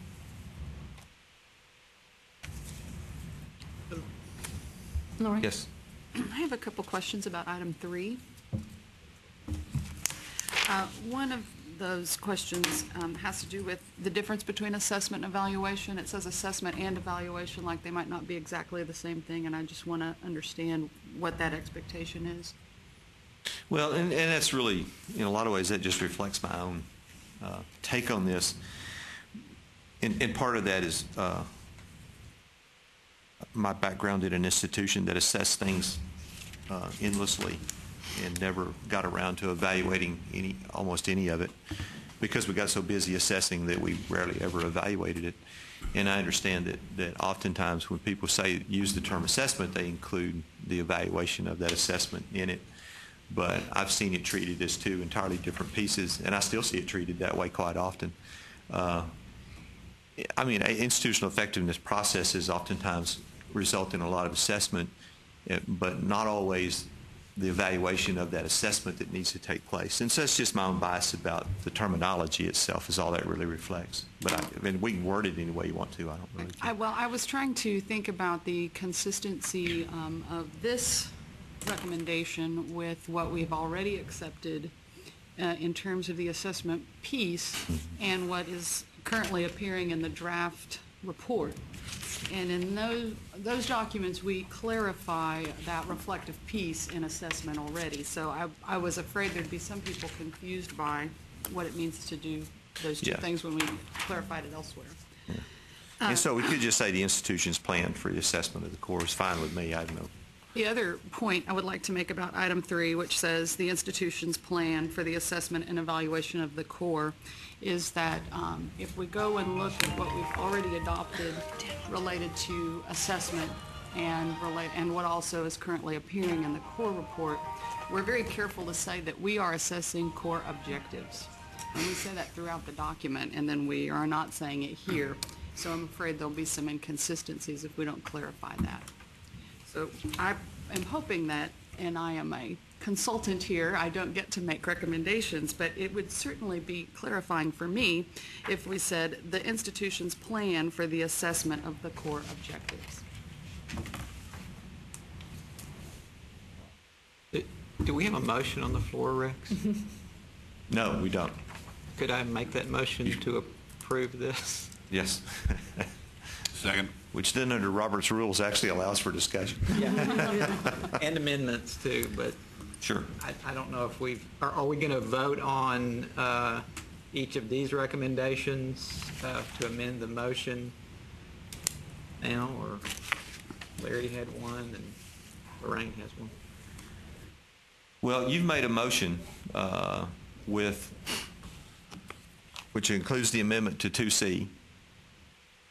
I'll make it so. Or 2C as presented by Larry. I mean, is Yes. that, I'm just trying to get this straight. I think Larry wants to make a motion to accept this, and Jeff seconded, so we can now go through the discussion to then, the other Larry makes the recommendation to change 2C, and somebody, as Lorraine said, she's not a voting committee, but she can also voice her opinion of clarifying number 3. Okay, and that's what I'm asking. And so, okay. Then we have a motion and a second? Second, right, so, right, to consider the recommendation here. To consider this recommendation. So I guess I'm looking at Larry to see if... Now, Larry, you can make a friendly amendment at this point. I'll offer that as a friendly amendment. And I would accept it. Okay. Second accepted as well? Okay. Okay. Then we have a friendly amendment to change 2C to the language as proposed by Larry. Celia? And I would like to offer a friendly amendment to adopt Lorraine's suggested language for... Which would say the institution's plan for the assessment of the core objectives. May I ask a question? McGregor? Just so I'm clear on what the proposal from Larry was, so you would not include the learning outcomes as part of the institutional assessment? In the amendment, I didn't think learning outcomes was included. This is Larry's amendment one here. The core objectives and component area requirements are the component area requirements don't include the learning outcomes, do they? So they would be a separate issue. So I'm just wanting to make sure that I understand that you're saying we shouldn't include the student learning outcomes as part of the institutional review of the course. Are you asking about the parenthetical that is there? Evidence should consist of a review of syllabi and student learning outcomes? Yes. Would that still be? I assume that would stay there, but Larry, is that correct? That's just more explanation. Right. So I wasn't trying to change the specification of student learning outcomes. Thank you. Oh, okay. So I need some clarification. Can somebody just kind of read me what 2 says now? 2C, provide evidence for criteria used by the institution to determine that each of the core objectives and component area requirements are included in all proposed courses. And also what's in parentheses there? Okay, and evidence should consist of a review of syllabi and student learning outcomes. So my assumption about why that still is relevant is that an institution might say, we looked at syllabi, or we looked at whatever, we looked at student learning outcomes, and these were the criteria that we used to decide whether this course met the personal responsibility, or, I mean, whatever the objective was, or objectives were that belonged to those courses. Right. Could we add in that parentheses, evidence should consist of a review of syllabi and student learning outcomes and other relevant materials? Because I don't know, just limiting it to those 2 things, it says that's the only things you really have to provide. I think you're right. Yeah. I think that's a good point. And since it's your motion, you can amend it, and if your second accepts it, then we're... Yes, I'll accept. Okay. Reluctantly. Lorraine? I just want to make sure, now that we're bringing up the parenthetical, that I understand the difference. So we've been very purposeful about saying core objectives, and we haven't said student learning outcomes. And of course, I remember that because I wanted student learning outcomes. And we did that because of statute and all that. So I want to make sure I understand. So the student learning outcomes referred to in the parenthetical are not core objectives. They are other student learning outcomes, right? Is that what we're saying? Okay. Course-specific outcomes, right? And maybe we should say that. Maybe we should say course-specific student learning outcomes. To be redundant. Mm-hmm. Well, if there's going to be confusing of what the core, by the course anyway. Celia? And we'll go back to Lorraine. My question here is, as number 2 stands, because I guess I was hearing Lawrence's suggestion as a replacement for all of 2. No, just Rather- C. Just for C. C. Yeah. Because I'm unclear then of whether we are saying that institutions should submit to the coordinating board every single course, a map of every single course to all of the learning objectives. I mean, that was a piece of my question in that process. If that's what this is actually saying, and if that's what the coordinating board believes they need to have, or whether it needs to be something more along the lines of what we submit to SACS, criteria we do it, the process by which we do it, how we have the evidence, and then either examples or a requested set, rather than submitting the thousands of courses that would come through in this process if we were to submit everyone. I'm just wanting clarification about what the expectations are there, both in terms of what the coordinating board believes it needs to receive and how we phrased this. Well, okay. Well, let me just clarify this a little bit in terms of the recommendation itself. And that is, the original thought was that on both 2A and 2B that there would indeed be a map of each course. And a lot of that just came from the discussions that we've had extensively in here about making sure that the core objectives and the component area definitions and so forth are indeed mapped to each course. Now, I personally, I would have absolutely no problem with saying that those things should be provided upon request to the coordinating board or something like that, because I think in some sense that's also a question for the coordinating board, as you raised. Well, how much stuff do you really want to see? How much stuff can you see? I mean, there's also the practical question of how much stuff can you actually look at in the course of a day or a week or a month or whatever. So, but you're right. The way it's written, there is the intention there that for those 2 pieces that those maps then be provided. But that's a good question. In watching my own process in the institution and what I hear reflected around the table in terms of processes, this is precisely what happens at the campus level. Every single course goes through the committee, is evaluated, that provides the mapping, does all of that sort of stuff. It sits there. But I'm not sure that the coordinating board wants to receive every single one of those documents, or whether the coordinating board wants to say, here's what we want to sample, or send us a sample, or however, because that's the way we typically do it with SACS, is we provide a subset of that. They have the right to ask for any of them that they choose to, so there's an assurance that it's actually done, but rather than the transfer of Well, and actually with SACS, what we usually provide them is a link, access to all of it, and then they sample it. Yeah. And then the committees actually sample that. And so rather than we provide a sample to the committee, and then the truth is we actually provide, especially in the world of electronic stuff, we provide access to all of it. And then and I've served on committees. I've never looked at all of that stuff. I've sampled. Okay. I mean, unless I start finding problems, and then I sample more would probably be the best way to put it. But you raise an excellent question, and I think, and that is a question then for the coordinating board, in terms of sort of sorting out the procedural part of this, is how much stuff do you really want to look at, and do you want access, or what do you want to see? I would think that we should have access to it. I think that would be important if we're going through things and we're glaring at something that looks problematic.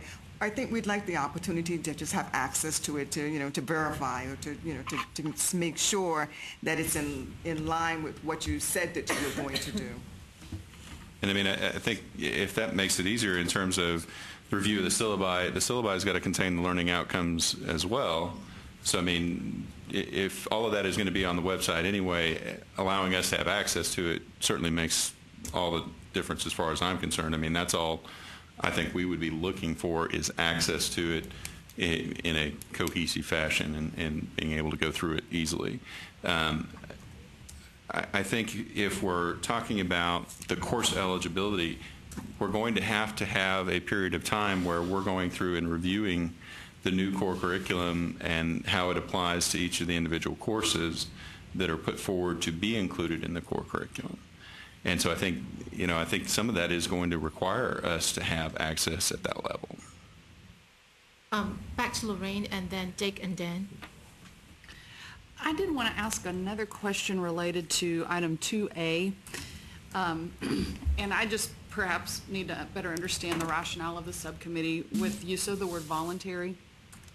I understand that institutions can determine to do more with their courses than what is going to be required. But the process of documenting it, I'm trying to understand, is that going to inhibit an institution from stating this because then they're going to be eligible for being held responsible for all the additional things? Will it have an adverse impact? Or what was the thinking of the subcommittee on that?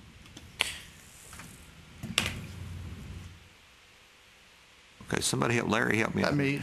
Yeah. Well, I think I agree, Lorraine, that in general, if you set a certain set of required standards, those are the ones that you should keep track of. But it did seem to me, partly, I guess, because I wasn't a member of this group when this first mapping was developed, and I see the mapping as listing some things as being required, meaning X, and other things being optional, that there was some thought that they might be included or not, and it just seemed like it would be useful to know which ones were included that were optional. Yeah. But I'm not sure that that necessarily should be included in the criteria for eligibility or inclusion, but just more as good data to know. I don't know. That was, I think, why that got in there that way. And I would just say that I think it would be helpful to us to know that as well, simply because if an institution is really making the effort and identifying, 5 or 6 that, they think this course is going to meet that, I think it does provide an indicator not only to us, but also for other institutions to look at that and go, wow, we could add, or we could show how this is meeting this criteria as well. And again, obviously, whatever the standard that is set for the number of core objectives, the minimum is going to be what we're going to be looking for. And anything above that will be bonus. I want to make sure I'm understanding where we're going with this here. 2, we're taking a look at how a class is proposed to be in the core. And we're suggesting through the syllabi and through our proposed learning objectives, this is what's going to do. When we get to 3, however, we're not looking at it a course-by-course basis, but we're looking at collectively how are our students mastering the core objectives. Is that my... Yes. We're not trying to do 3 on a course basis? No. Okay.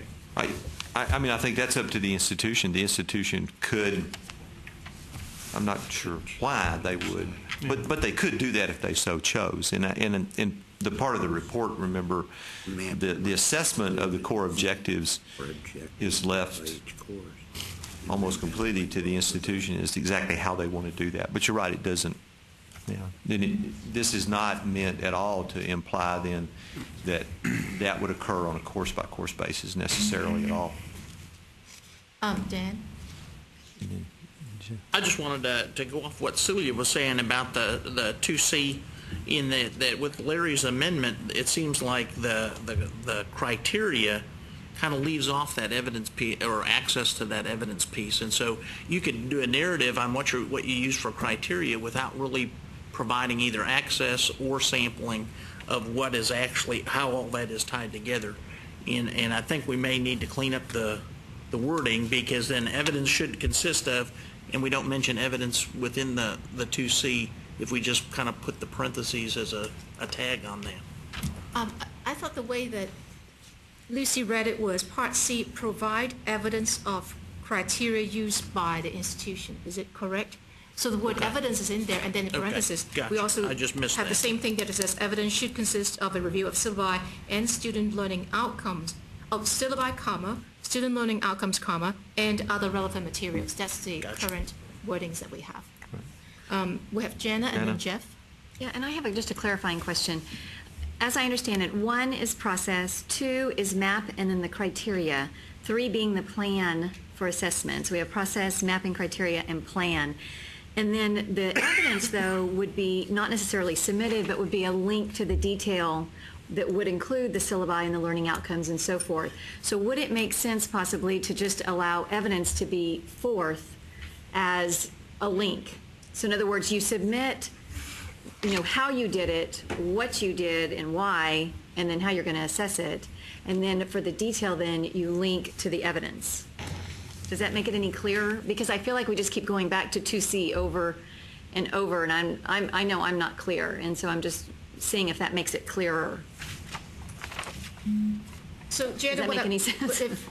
I think what I'm hearing you're suggesting that 2, just leave it A and B, so mapping each course to the core objective, mapping each course to the component areas. Yes. That's it, just the mapping. No, and the criteria, and a complete description of how, the criteria that was used to justify that mapping.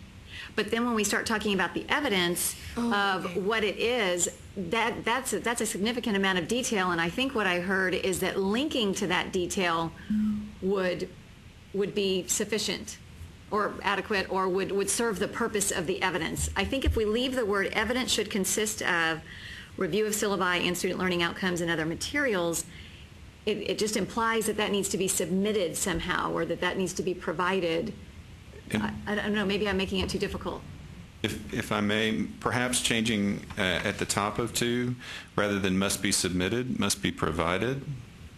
And that way it doesn't necessarily have to be submitted, and the coordinating board staff would work up the internal process by how we would either accept specific materials that we would need for every course, and how we would ask for the link to be provided for the website where we can get access to all of the background materials.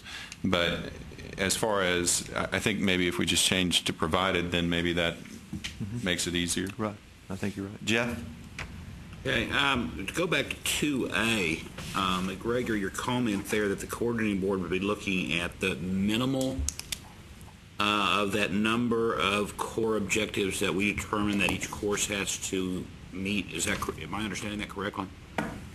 All I was saying was that if it's set at 3 or 4, whatever minimum number is, that would obviously be the number that we would be looking to ensure that the course met the minimum standard. Okay, then if that's true, then I would suggest at 2A, you simply delete that phrase, both mandatory and voluntary, and simply say the mapping must include the core objectives met by each course.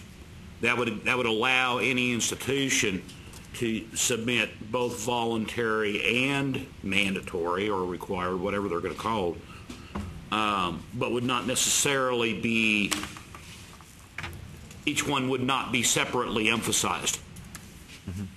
Right. Yeah, because that way you wouldn't have 3 identified as the mandatory and 1 just as a bonus one that we threw in for extra. Right, yeah. Yes. Yeah. Go ahead. Yeah. Thank you, Rex. I'm trying to picture how this will work when all the faculty members are sitting around the table, and having done that back in the old days of the EEOs, and this concept of the component area definitions. At my institution, I'm the one that made the map that the faculty filled out, and so you put all of the definitions down one side, the courses down one side, and the definitions across the top, and then you kind of sit around a table and you argue about where the check marks go and all that stuff. So now I'm looking at this map because I'm thinking, oh, we've got to make another map. And now this map is going to be saying three-dimensional, and we'll wear glasses. But it's going to have the component area definitions on the map.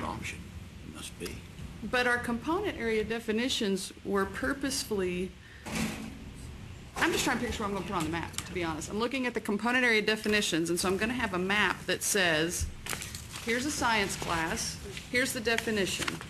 The definition is, describe, explain, and predict natural phenomena using the scientific method. So is my map going to say, describe, explain, predict natural phenomena using the scientific method? Or is it going to say, describe, explain, predict, scientific method? Or is it just going to say one thing like we intended it when we wrote it, and then we have one checkbox? And if it doesn't check, it ain't going in anyway. So I'm just trying to get this map. I'm trying to picture this map because I remember the EEO map. Yeah. And I filled out the EEO map. Right. I don't see I'm going to fill this map out except everything gets a check, because by God, if it doesn't get a check, it ain't going in. So what's the point of the map?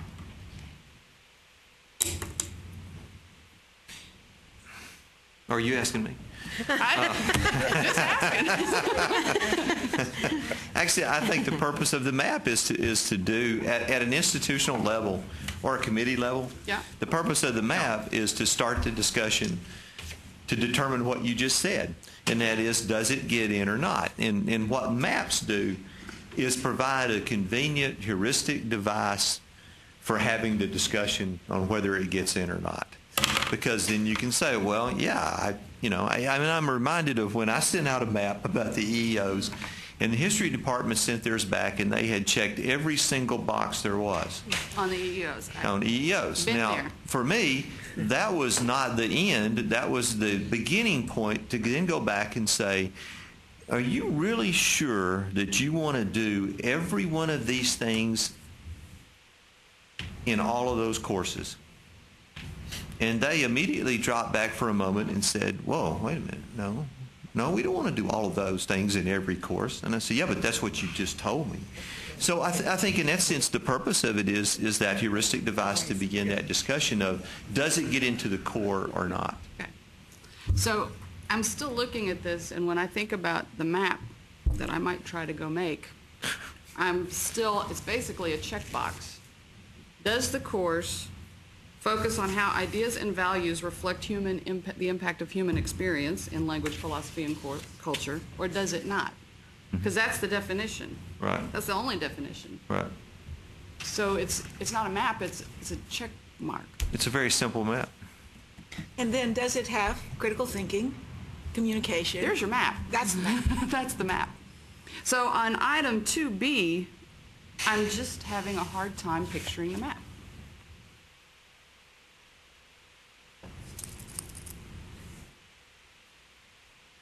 Celia. Well, yeah, I think you have a single map that does Yeah, both of A and B together. But what I really wanted to say earlier is that I would like to have in our recommendation a reiteration of what the coordinating board has already committed to. That's the alignment of this process with SACS. Because this is a piece of what we do for SACS. It makes perfect appropriate things, and the coordinating board has committed to make those align. But if it becomes disjointed, it becomes then both significantly burdensome and potentially at cross purposes. If SACS changes something and the coordinating board changes it at a different time, and we've been in those catch-22s before, none of them done with malicious intent. But keeping them aligned, I think, is critical for making this happen in a fluid manner. And I just like it included as a part of it. Okay. Jeff? Well, I was just going to say that until you said, and Rex, until you said so, that this was done, that the map question was handled on that institutional or committee level, wherever that was. But it also seems to me that reducing this to a simple checkbox is overly reductive, and it's not going to be helpful. Because if the committee's job is to take a look at what a department submits, and they're going to say, okay, we've got these objectives here, how are you going to meet those objectives? And it's that committee's discussion about, on that level, between that the coordinating board's not going to be interested in that portion of it. The coordinating board is going to be interested in terms not of the map itself, but of the results that come from that mapping activity that was done by that committee or whatever at whatever level for each institution. So the mapping, it seems to me, is more of an overly descriptive term about a process rather than a form. Does that make sense? Yes, and I'm inclined to agree with you, actually. And I think that where Jana was going with this before, and you'll have a chance to correct me in just a second if I'm wrong, is the idea that perhaps what we want to do is we have one more or less intact, but with two, then two really becomes simply what we have been talking about as 2C so far, and that is that we actually drop 2A and 2B as a prescriptive piece of the procedure, and that 2C really just become give us a narrative of, more or less, give us a narrative of what your criteria for making the decisions about how courses got into your core are. Give us that outline, give us that rough narrative of how you made those decisions, and then the evidence would then be whatever that evidence is, as whether it be a map or syllabi or review of outcomes and so forth, that then that evidence then be made available to the coordinating board if they wish to look at it. Jana, you're up next. Oh, I didn't have my hand up, but I agree. Sorry. Exactly what I was trying to say. Now, How are we changing this, though? Because Mac also said that we're still working out on the details, that the coordinating board will work out a process and all that using this as a guideline. Yeah. So the question is, where have we changed this current document into so we can take a vote on? Yeah, and let me just say something about this. It is not absolutely essential, I don't think, is it, that we actually vote on this today. I don't believe it's essential that we vote on it today, but it would certainly help us move the process forward to the next step. Then I think what we have right now, If we need it, June. but we may not. I think what we have I think what we're sort of coalescing around is the idea that we leave number one the way it is. Okay, that number two actually become the amendment that Larry proposed earlier. Okay, that we drop 2A, B, C, and that 2 simply become evidence of the criteria used or so forth, and then that 3 become the institution's plan for the assessment of the core objectives. Now, is that what we're coalescing around? Now, Mac and then Larry. Go ahead, Larry. Well, I was just saying, I think that's close, but I think we need a little more wordsmithing in that what you're proposing in 2 to accommodate both that we regularly submit the criteria, but that we also make available additional material for the board to look at. So I was going to suggest that we table this. Maybe over lunch we try to rewrite it and then bring it back to the committee before we reconvene. And if I could just add, I think the important thing is the way the process, the way I'm visualizing it now, and it can change as much as we need to, but you would need to submit the courses, the core objectives that they meet at minimum, and then we would need to make sure that we had available not just what the core objectives were that the course meets, but how you determined that they met those objectives for each course, as well as the syllabus and the learning outcomes. And so, I mean, from that, I think, is that summarize kind of what you were thinking too? Pretty close, because I think what that does then is that actually adds back in 2A and 2B then. Because the original thought behind 2A and 2B was that the coordinating board would want to see how what core objectives that each course actually meets. And so that was the idea behind 2A and 2B originally, and then 2C was some notion of how to get at that description of the process used to get there to 2A and 2B, so to speak. in listening to Lorraine's earlier, I think you could combine A and B. What the coordinating board needs to see is, here's the courses we have in this component area, and these are the objectives they're going to meet. They need to be able to look at that in a succinct way and say, I understand how it's structured, and then go on and say, and how did you get there? What criteria did you use? How do you justify that in a separate kind of a frame? So they can come back in and they can, and then sample those things beyond that as evidence of that. Is that I think that's the way I would look at it. Okay, let's take 2 more comments, and then we'll figure out a little strategy for resolving this over lunch, perhaps. Jeannie? I was just going to say, so your A and B, your maps are part of C, your evidence, part of your evidence, as well as your syllabi and outcomes. And you want to make another comment, Lorraine? No? Okay. Let me make this suggestion, and that is that we have lunch, and that during lunch, the subcommittee for this particular group, we will conclave somewhere and work out some wording, and let's see if we can adjust this into something acceptable, along with also Jeff, who was a second on the motion. Okay? Yes.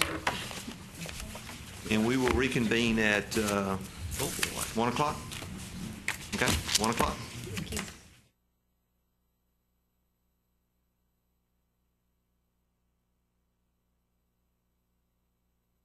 If the ball doesn't come. Okay, it's 5 after 1, so let's reconvene. It would be hit to left field. And we will pick up shortstop, and you'd sort of where we left off. want to go get. You will notice that the subcommittee met over lunch, and these are the 5 points that we now have to replace the original recommendation. In Larry, I'm assuming that you're making this in the form of a motion. We both approve those changes. And Jeff has seconded these changes as well. So if you'll read through those, I think that we captured the essence of the discussion before we went to lunch. Number 1 is still the same number 1 that was there. It talks about how or what sort of the process used for this. Number 2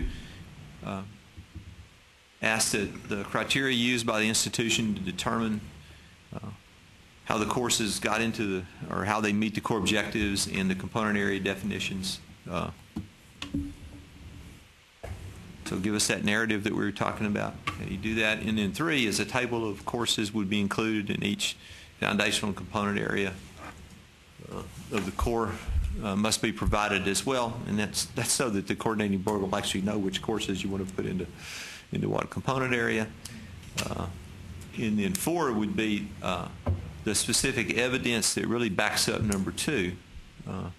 And that would be made available to the coordinating board upon request. And then 5 addresses the revision that we made to the piece about assessment before we went to lunch. So we have a motion and a second on the floor for this. So any further discussion, any questions, comments? Danny and then McGregor. On 4, where it says, this is what people are supposed to provide when they initially ask for a course to be approved for the core? No. No. This is evidence that after receiving 1, 2, 3, and 5, the coordinating board can come back and ask for them. Okay, but Right. 1, 2, 3, and 5 are going to go in when people first ask that a course be approved. Is that correct? Yes. So if the coordinating board doesn't take at least 1 semester to respond, then they're going to ask for 4 and you're not going to have it. So does it need to say that? Why would you not have? You should, because you should have done 4 before you ever turned it in. So you can go ahead and teach the class. No. It's syllabi. Okay, but see, it says course-specific evidence of meeting the core objective, not of how you intend to. this evidence may consist of syllabi, student learning outcomes, and other relevant material. Right. This But is it not, says oh, evidence okay. of meeting Danny. the core objectives. Okay, I got you. Good. Number 4 is not the assessment piece. Okay. Number 4 is the evidence that you use to determine that the course should be in the core in the first place. Okay. All right. So Yeah. it's how you plan to do that, how you plan to meet the core objectives. No. It is, Okay. and maybe we need to reword that, but the intent of 4 is for the institution to be able to provide the evidence that they use to make the determination in number 2 that a course should be in the core in the first place. It's the evidence that the course should be in the, maybe it's because of where we have the word course specific. So, well, maybe 4 should say evidence of meeting the criteria listed in number 2 must be made available. Yeah, there we go. Larry, Jeff, what do y'all think? Didn't back the second question to say. Yeah, we'll come Say back. that again. Instead, in number 4, instead of saying core, objective, and foundational component areas, say criteria listed in number 2.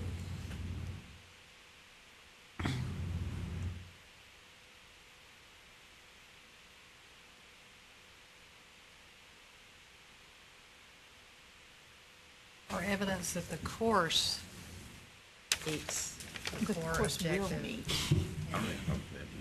Criteria number 2. Provide evidence the course meets. core We'll accept criteria, criteria in list number 2. It's really at a disadvantage Okay. here. That's just the same thing. But it's asking for evidence Frankly, I'm so happy not just we use the failing same places. syllabus. Is this, we're going to math and that's a requirement. And may I suggest too, in that case, why can't That 4 be development. moved under number 2? It's perfect. Now, just make it number 3 and then move everything down. Or even No, he's just saying just a part of second number 2. sentence in number 2. Oh, I see what you're saying. He's just Just saying make it a about part item of 2 number 2. anyways. Yeah, make it a part of number 2 as the second sentence in number 2. There you go.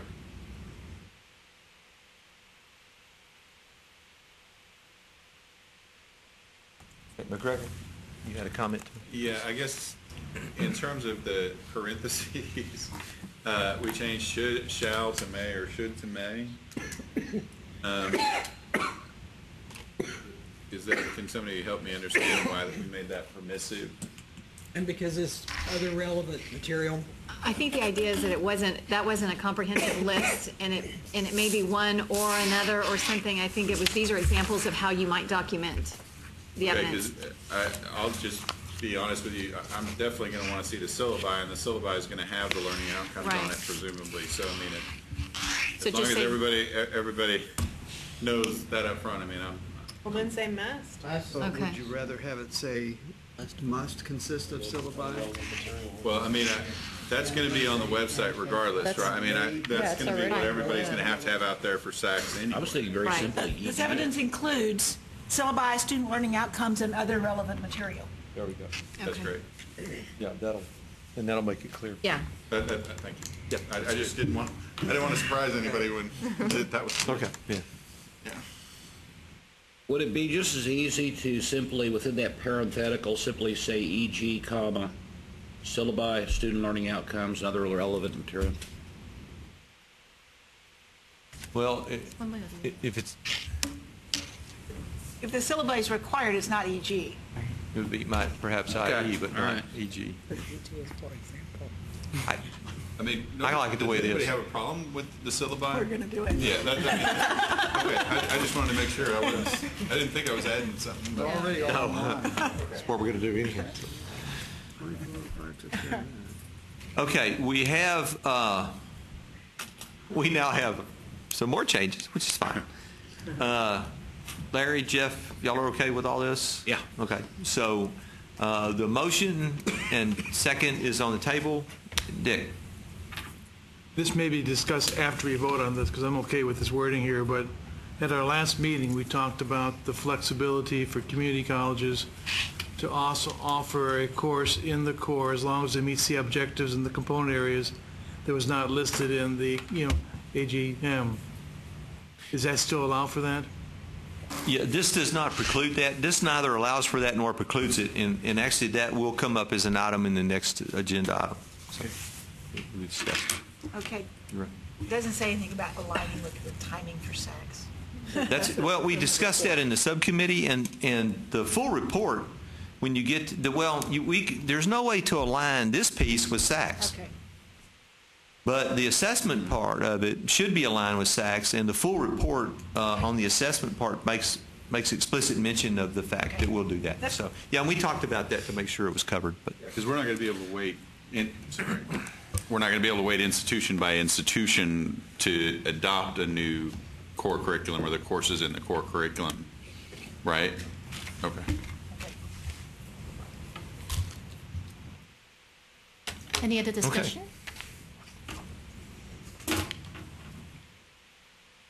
Okay. All those in favor say aye. Aye. Any opposed? Any abstentions? Motion passes unanimously. Thank you, and I appreciate the hard work of the subcommittee on this. Yes, thank you. Great. Okay, the next item is a consideration of recommendations regarding the report on revising the Texas core curriculum. And last time when we left here, we approved a number of items, and we also had a draft report at that time.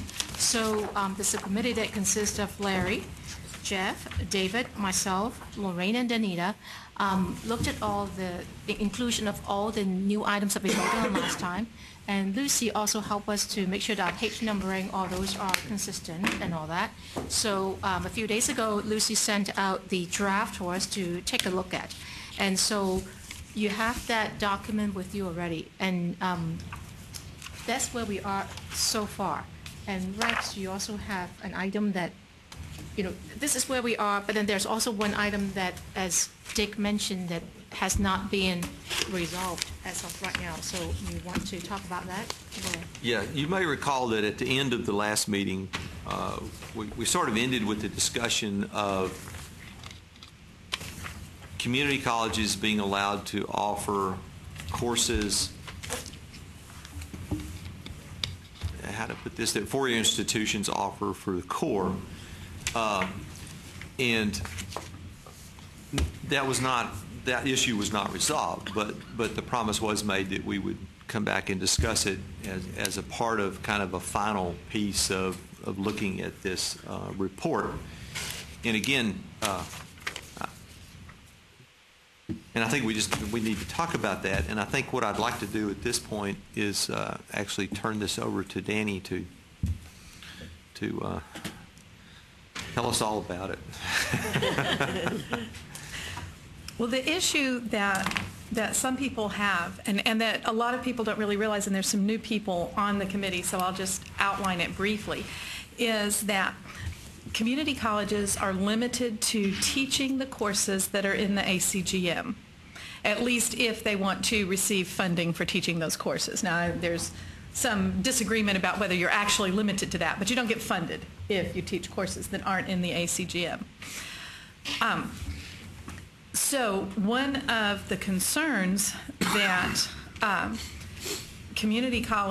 several community college representatives have is that as we tighten down the number of hours that become available to be used for various kinds of degrees, that it makes it more difficult for students to have their hours apply to their four-year degree if they want to transfer from the community college to a four-year school, if the community colleges are limited to the courses in the ACGM, but the four-year schools are not.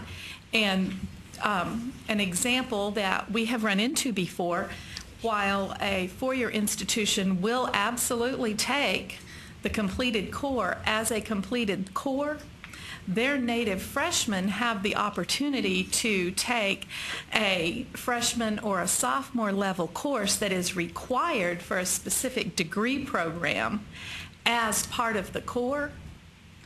but it's not in the ACGM, so the community college students can't take that course as part of their core. We can't offer it. We're not allowed to offer it. So even though we might want to advise our students down a particular path to prepare them for a particular degree at an institution because we've made ourselves aware of what the requirements are, we're not allowed to teach that course. So the student completes their core with us, goes on to that institution, and is accepted as core complete, but there's still that 1 or 2 courses that the native students got to take as part of the core that the community college students didn't get to take as part of the core. So now they have to take additional courses in order to complete their major. And then, so the parity for providing opportunities for students doesn't exist as long as the community colleges are limited to the ACGM and the four-year schools have an opportunity to provide the information we just voted on and then include whatever courses are approved in that manner. Is that, did I explain that? Some other people may want to join in if I didn't get it all. Yes, ma'am. So if a course on any institution is approved for the core and the community college has the faculty qualified to teach that course, and I presume that's a lower division course. It would have to be something that we have the authority to teach from SACS. Those criteria, the faculty are available, it's a lower division, and it hasn't been approved in any institution in the state of Texas as a core class. It would be included in ACGM and available for funded delivery at a community college. Is that correct? That would resolve the issue that I've described.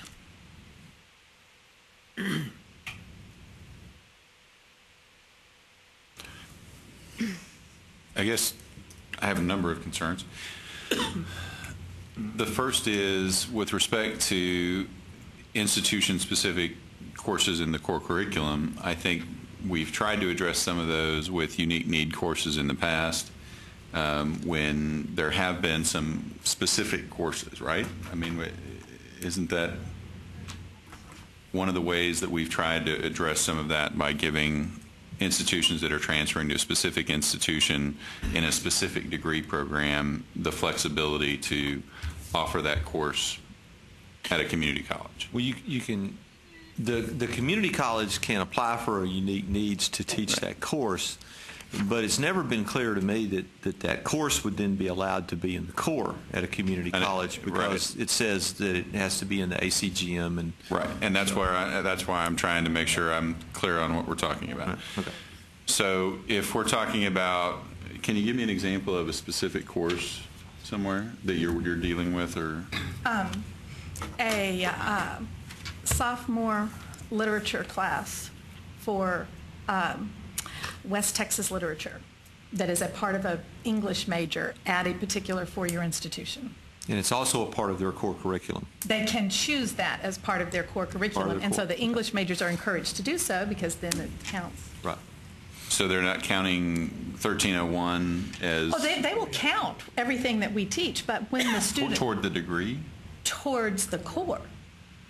That's what I'm asking, though. But do they count it toward the degree? No, I mean, are they because counting that's 1301? a graduation. That particular course is a graduation requirement for that degree. Well, I know, but, you know, so if it's a 30-hour degree, that 3 hours for that West Texas literature course is one of the 3-hour classes that's required.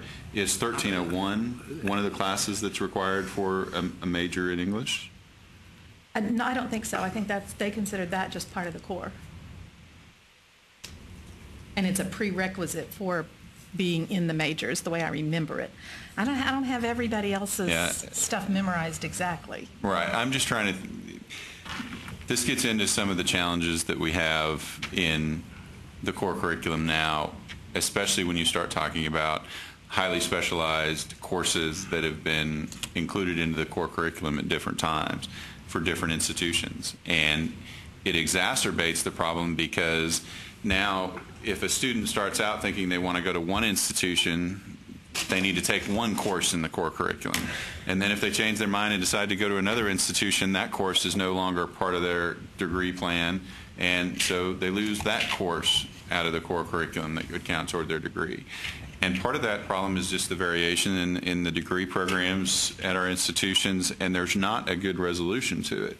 Because if you're advising that student, maybe the advice is transfer before you take that English course.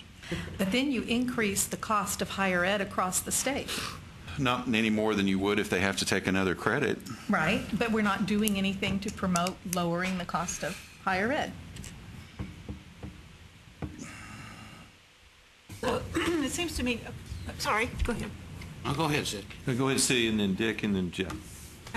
That a part of, so a native student in a four-year institution can, as we say, double dip the core, okay? Whereas if that double dip course doesn't exist in the ACGM, a community college a student cannot do that. One of the advantages of those double dip kinds of courses is that you early engage a student in their major and their interest, which is a retention and a value added. So if I'm understanding correctly, what Danny is suggesting is, particularly for those institutions where there's a close alignment, it may be that they would choose to teach at one of those double dippers at the community college, which would go ahead and engage the student in the major, but would potentially facilitate that transfer. Am I hearing that correctly? That would work that way. Dick? You know, I would see it happening primarily in the areas of behavioral sciences, humanities. That's where it come in. The question I asked before was, if in fact we have a process now for justifying a course going into the core curriculum that has to address the component and the objective skills, at any level, if they can do that, that should be able to transfer, and it should give the student flexibility. If they choose to change degrees or change majors, that may affect what their major requirements are. But in terms of the ability to put it into the core, if we're really trusting this process, I don't see the problem with that type of flexibility. Except for the number of courses that we're now offering in the core, quote-unquote, curriculum. But if... And I mean, it just exacerbates the problem that Danny defined, because now if the student takes that course, it's no longer going to count toward every other major that has a specific requirement either. I mean, obviously, if you're looking at double dipping, I'll agree with you. That's the issue. Well, isn't that what we're talking about? No, not really, because I think you could have an expertise within a certain faculty to say, in terms of behavioral sciences, this is the way I want to teach this class. And I think we can meet our objectives by still staying within this component area very effectively with the staff that we have.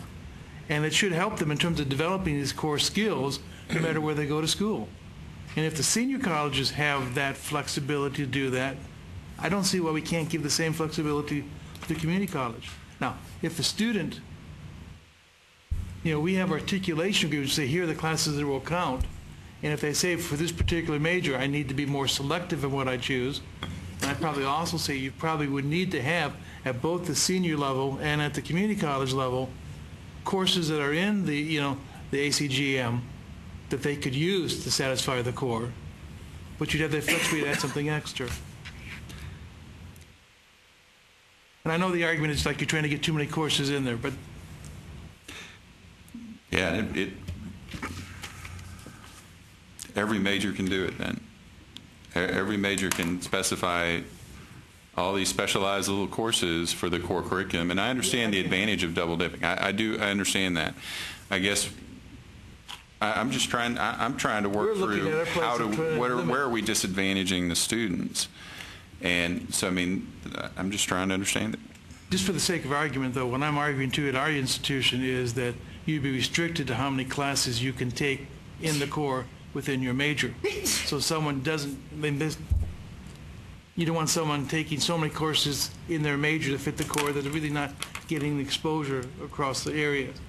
So I'm not really in favor of the double dipping as much as trying to develop a core that's flexible. Well, okay, but the argument is about double dipping, not about flexibility in the core. I mean, right? Because the argument is we want to be able to provide So like, we That's want the to way be it able was to framed. let I don't think students that's the way I'm viewing it, double though. I really don't. I think it's in terms of like, what is the core supposed to be doing? And if we can meet the process to say, it's dealing with this component area, and it's addressing the 3 or 4 objective skills that we say it should be addressing, what's wrong with that? Okay, so any course that can do that, we're good with, and we can have thousands of courses, and it doesn't matter. I just want to make sure that's what you're saying. That's what I'm saying. Okay. Jeff? Danny, I got a little confused in there, I'm sorry. But does this course that you were talking about, it's not one of ours, thank God. Does that meet the definition of a special needs course? Well, and in our last meeting, I think we voted to exclude unique needs courses from the course. So whether it met the definition or not, we still couldn't have it in the core. Well, that's what I'm wondering. If it does, we've already voted that special needs courses would not be counted as part of the core. Right. But that's why I was asking the question. Well, does this become a special needs since it's my understanding that those special needs courses were typically developed out of an agreement between one 4-year school and one 2-year school. Am I understanding that correctly? Yes, that is true. But the notion of a unique needs course does not apply to a 4-year institution. Right. It only applies to 2-year institutions. Okay, so it does not meet that. And so even if it met that definition, even if it meets that definition, then for a community college to offer that course, they would have to apply for a unique needs approval to do so, to receive funding for it. Now, community colleges can, technically speaking, we can offer any course we want to. Mm-hmm. But if we want to get contact hour reimbursement for it, then it either has to be already listed in the academic course guide manual, mm-hmm. or it has to have unique needs approval. Mm-hmm. So at the 4-year institution level, there's no such thing as unique needs approval. You can offer any course you want to, and if it goes into and if it's a core course, then as Danny pointed out, at her level, at the community college level, the only way we could offer that course then would be to offer it through unique needs, and the unique needs course cannot get into the core curriculum at a 2-year college level. So even if it met that definition, it could wind up in the core curriculum at a 4-year school, but it's not going to wind up in the core curriculum at a 2-year school. And that's exactly the problem that Danny raises, because then that student who can take British literature to satisfy the core curriculum at Midland College, then when they transfer to University Y that requires West Texas literature, the student is core complete. But they then have to take another 3 hours. And part of Danny's argument is they're taking another 3 hours at a higher rate of pay. Right? They're paying more in tuition and fees for it, right? Because they couldn't get it at the community college. And there's a lot of ways to solve this problem. I mean, one would be to simply say, the other angle on this would be to say that any course that is a part of the core curriculum is automatically funded, whether it's in ACGM or not. And of course, the way we've constructed the core, one of the questions that I have kind of in the back of my mind is that under the way we have defined particularly the component area definitions, I would have to wonder whether West Texas literature would meet the foundational component area definitions that we've established for that area anyway. Then I wonder about how many of these highly specialized courses would wind up in the core curriculum anyway. So, and what benefit that does statewide. Yeah. So, Larry. Do we have a motion on the floor? No. Could I ask a question? The ACGM, McGregor, how do courses get into the ACGM, and would a recommendation from this committee make any difference in that? It has to go through the ACGM committee, and they review the courses and approve them. I think on a semesterly basis, and then unique need courses have to be reviewed separately and are reviewed on a regular cycle. I think every 3 years, maybe. 3 years. And so they're handled distinctly, but So a recommendation from this committee in reference to this issue would go to the coordinating board or go to that ACGM committee? What recommendation are you making? Well, that core curriculum does not have to be in the ACGM? There's not a motion on the floor now, so I don't know. I guess the recommendation that Danny's talking about would be that if a four-year institution teaches the course in the core, it automatically goes into the ACGM. Is that right, Danny? Is that what Like I said, that would be one way to do it. Now, an alternative way would be to say that nobody gets to have any courses for the core unless they're already in the ACGM. But then that puts on some severe restrictions on the four-year schools that they're not used to. We're used to it, but they're not. And I think that where your question, just to try to answer your question right quickly about where the recommendation goes, I think that actually depends on what the recommendation is as to whether it would go to coordinating board staff. Yeah, I mean, I'm sorry, that's why I'm not responding is if there's, I can't tell you what the answer to the question is if I don't know what. And I guess the kind of point that I'm getting to is, would it really matter if it comes from this committee if the staff is opposed to that recommendation? They're going to advise the coordinating board not to do it, and therefore, you know. I'm not trying to say I'm opposed to it. I don't have an argument to make yet. How's that? I mean, I have a lot of hesitation to having a completely expansive, no limits core curriculum. To me, that defeats the purpose of core curriculum in some ways, in that there's not uniformity, there's not some common purpose, and I'm still wrapping around the whole core objectives and everything, and I appreciate that should provide the measure of continuity. The challenge is with the academic course guide manual, because of the mechanical engineering transfer compact, we're moving in a direction to where we have some common learning objectives for those courses in the academic course manual, which to me provides a strong measure of consistency across institutions, not in the teaching or in how the course is taught or what is taught in the course exactly, but just in the broad overall content of the courses, so that when a student transfers from one level to the next, from one institution to another, they do have consistency in what they've learned, regardless of what institution they started at. And so to go to the opposite end and say that we don't have to have that any measure of consistency necessarily, I'm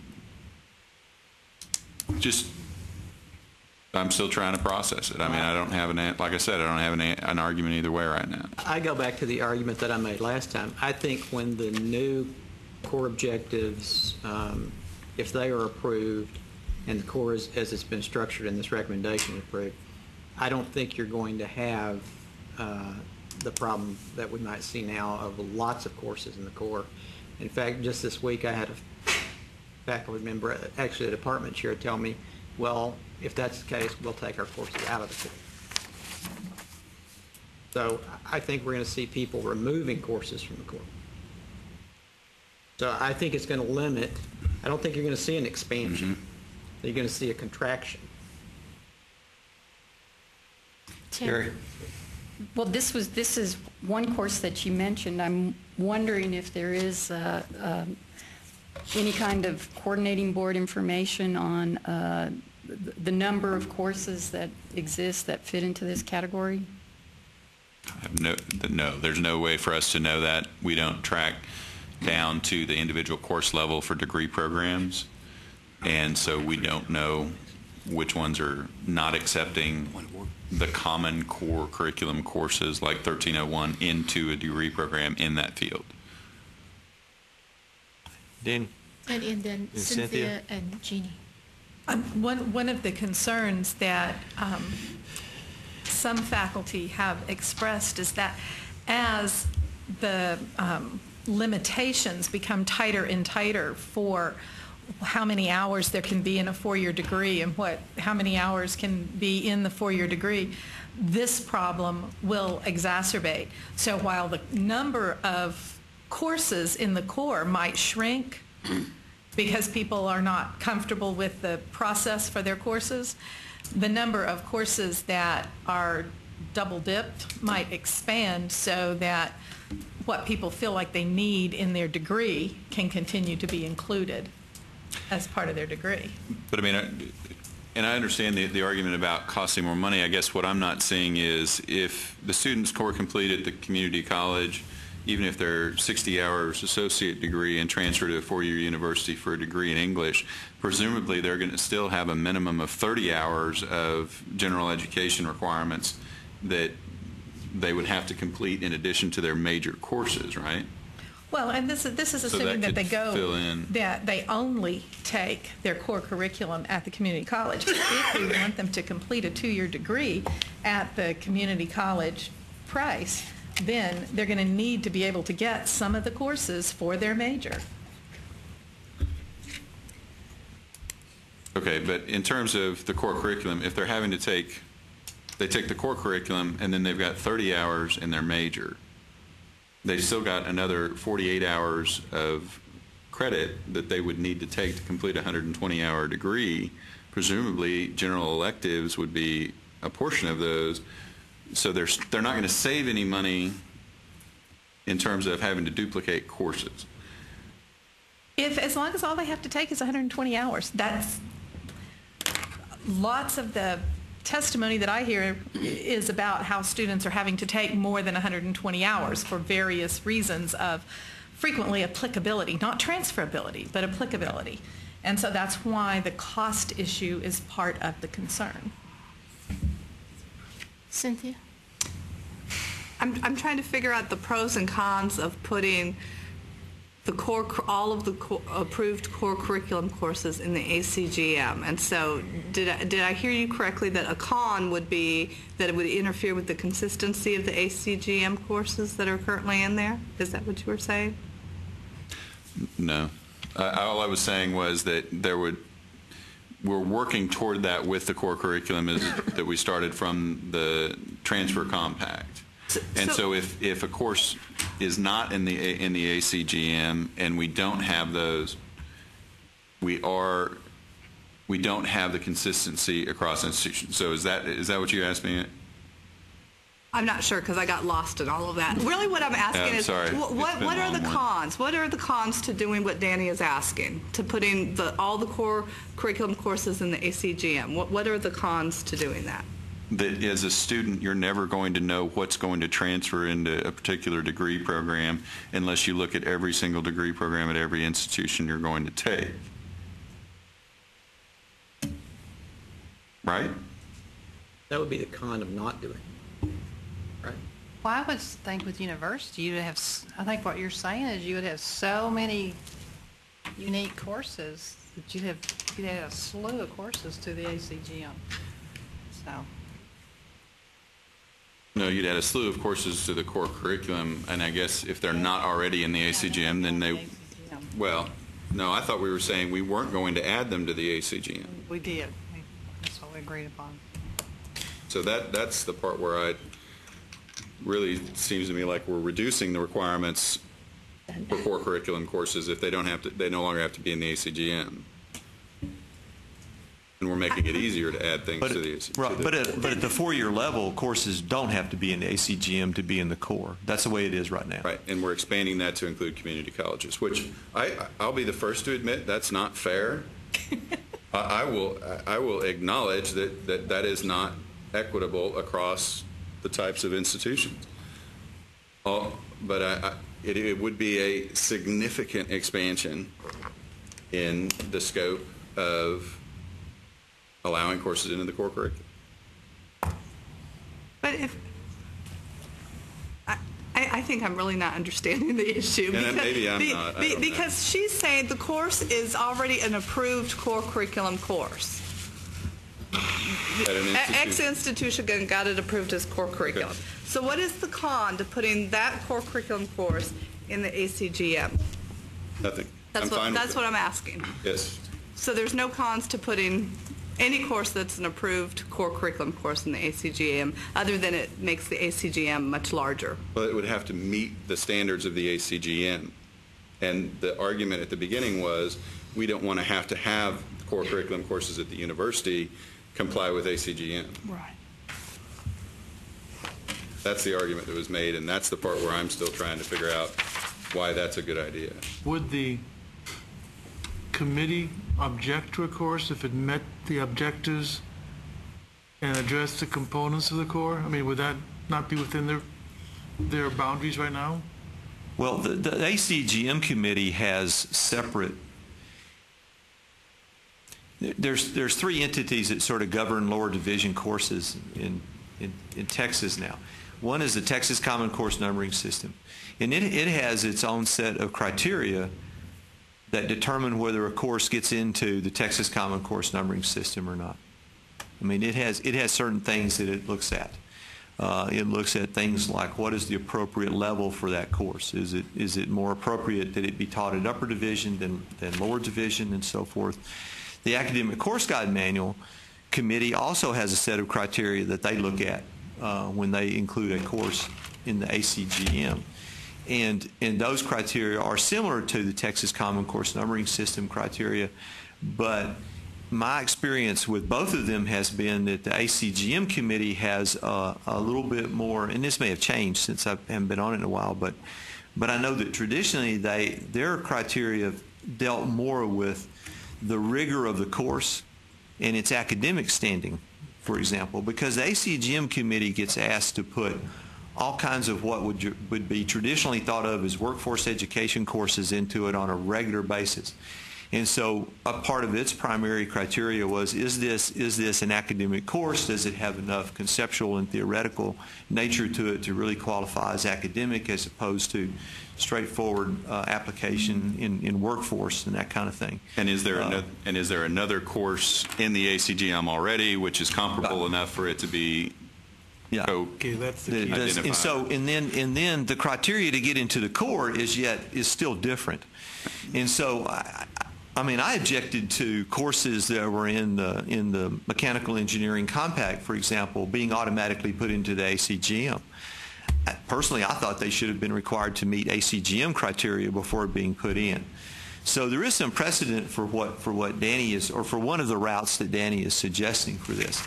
My argument would be that those three entities, though, look at different criteria, and I think McGregor's also raising the same issue. Then is just because it's in the core and it meets that doesn't necessarily mean that it meets the criteria of the ACGM or the Texas Common Course Numbering System. And part of what's happened in recent years is that the ACGM and the TCCNS has been also brought together in that, and at least I think it still operates this way, that if you want to be in the ACGM, you also have to be accepted by the TCCNS and vice versa, but one is not automatic with the other. You can be accepted into one and be rejected by the other. I've seen it happen. And so part of the discussion here then is one of the routes would be, if it's in the core, then it's automatically admitted into the ACGM. Or would it be that if you want it to be in the core, it has to be in ACGM? That's two different. Those are not the same pathways. You know, it's two different angles to get in there. But that explanation really helps. I appreciate that. Yes, ma'am. I'm Stephanie Yearwood. I'm from Lamar University, and this really does not necessarily pertain to the ACGM issue, but just from the perspective of my institution, virtually every degree program at my institution had double dips at least once, in some cases, in more than one course. From the perspective of a junior college, community college in our area, in order to address those issues, they would have to add a number of 30 specialty courses, from a highly specialized engineering economics course that is accepted as part of our social sciences core and is also required if you're going to be an engineering major. But none of that really would address the larger issue, which is students having to take additional courses once they transfer because it's required in a degree plan. That happens so commonly because of the double dipping. If you start off as a native student at Lamar and are a sociology major, and you take sociology as your social science core, and then you decide, oh no, I really want to be a social work major, you're going to have to go back and retake the social work course. So this is one of the, if you want to look at this larger issue of preventing students from having to add additional hours to complete degree requirements, this is one of those places where Celia's statewide degree audit idea and very, very, very careful advising of students is a much better solution from the student's point of view, I think, than the notion. I mean, if the junior colleges want to offer some of these specialty courses, that's fine. I'm not really addressing that issue. But I think the real problem is at the advising level, and of course the fact that 18-year-olds change their minds. And that issue we've discussed often, and there's not much we can do about that one. You know, and of course the other angle on the issue that you raised is that the core transfer in total, and that it be you know, so if you have a 42-hour core and you have a 120 hour degree, that the core transfer in mass, and then what you have left in is, what would that leave? 78 hours for your degree. So there's, and I say that to say that there's a lot of ways to tackle. There's more than one way to tackle a lot of these issues. I have a question in terms of building off of that example. If the community colleges were able to teach such a highly specialized engineering course, would they have the faculty with the expertise to even teach that course, or would they have to hire someone? And if they have to hire someone, then what is the cost effectiveness of actually doing that? Is there any? Well, the community college, first of all, would, in terms of faculty credentials, would have to meet the usual SACS criteria for faculty credentials. So, as Steve mentioned earlier, we'd have to have someone qualified to teach the course in the first place. Now, as to the cost factor in hiring someone, well, you know, you'd only hire a full-time faculty member to do something like that if you had enough enrollment to justify it. Now, what you might do is hire a qualified adjunct faculty member to teach a section or two of it.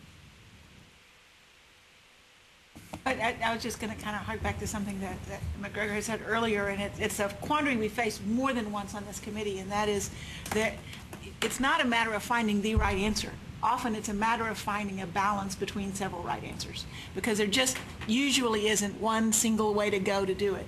And it seems like we're going towards a place where there will be some balance achieved in the number of courses that are offered, because the stringency of meeting the core objectives will help to constrain the core. I think there is some importance, particularly you would see this, I think, in community colleges where they're closely aligned with particular institutions, and where it would really facilitate to have a handful of additional courses added in there so that those students could double dip in their way. The other thing I wanted to add into is that a fair amount of the double dipping that occurs within our majors wouldn't be affected by this, because they are particular courses that already exist probably in the community colleges, but a biology major takes a biology course for their science core, and a physics major takes a physics course for their science core, and all of those would be double dip kinds of situations, but not necessarily impacted by what we're talking about now. So it's really a complex process. My sense is that if we facilitate the capacity to teach those courses that would make the edge, not necessarily there would be a whole plethora of one-up courses, but there are a set of those courses that, if added in, would make a significant difference for those students. I think it may find its balance in the process of its implementation. I guess, and I think part of my issue, or what I'm focusing on, is the fact that we're invading the core with degree requirements because we don't feel like we've got enough hours in the remaining 78 now, and potentially 84 later on, to me is bit hard to justify that we can't find enough hours outside the core to build a degree is a little, I guess I have a hard time understanding why we need to build highly specialized courses into the core curriculum for a 30-hour degree.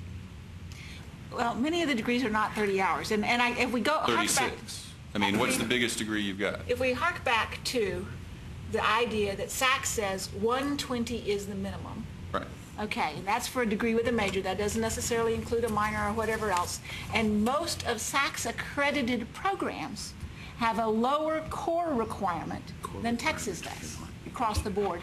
I mean, I mean, you can come at the math at different ways, but I think there is some evidence that there is a need for that many hours within an undergraduate degree, given even a small number of consistent core hours. And we struggle with how to get to significantly increasing levels of expertise, competence, and comprehensiveness that is a part of undergraduate degrees these days, within the context of trying to be as parsimonious as possible in helping the students through. And I know it's hard to parse out without the exact degree programs exactly what hours need to go where, but I think that broad sense of where SACS has landed says 120 is bare minimum, and that often in the context of a lower core.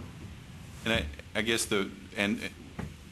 just in quick response, I guess the physics and the biology example, there are institutions here who have science requirements for their science degrees that they would not accept into their degree the basic level science class that you just named, because that's not what their degree requires.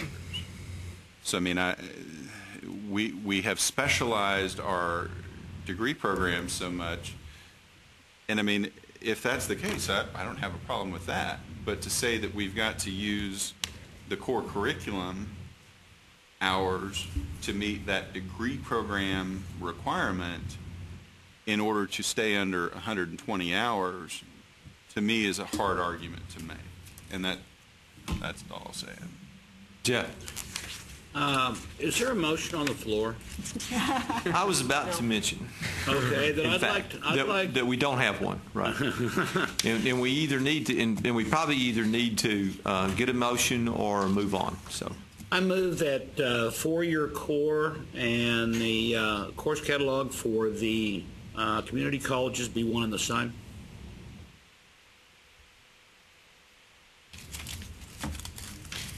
Would you repeat it, please? That the core requirements that we look at on the undergraduate level at four-year institutions, our core, and the core that's listed for community colleges in what's that called? The academic course guide, man. Yes, be the same thing. Are you saying the requirements for the 4-year? The core itself, the courses. Both what we've identified here and what's required of the ACGM?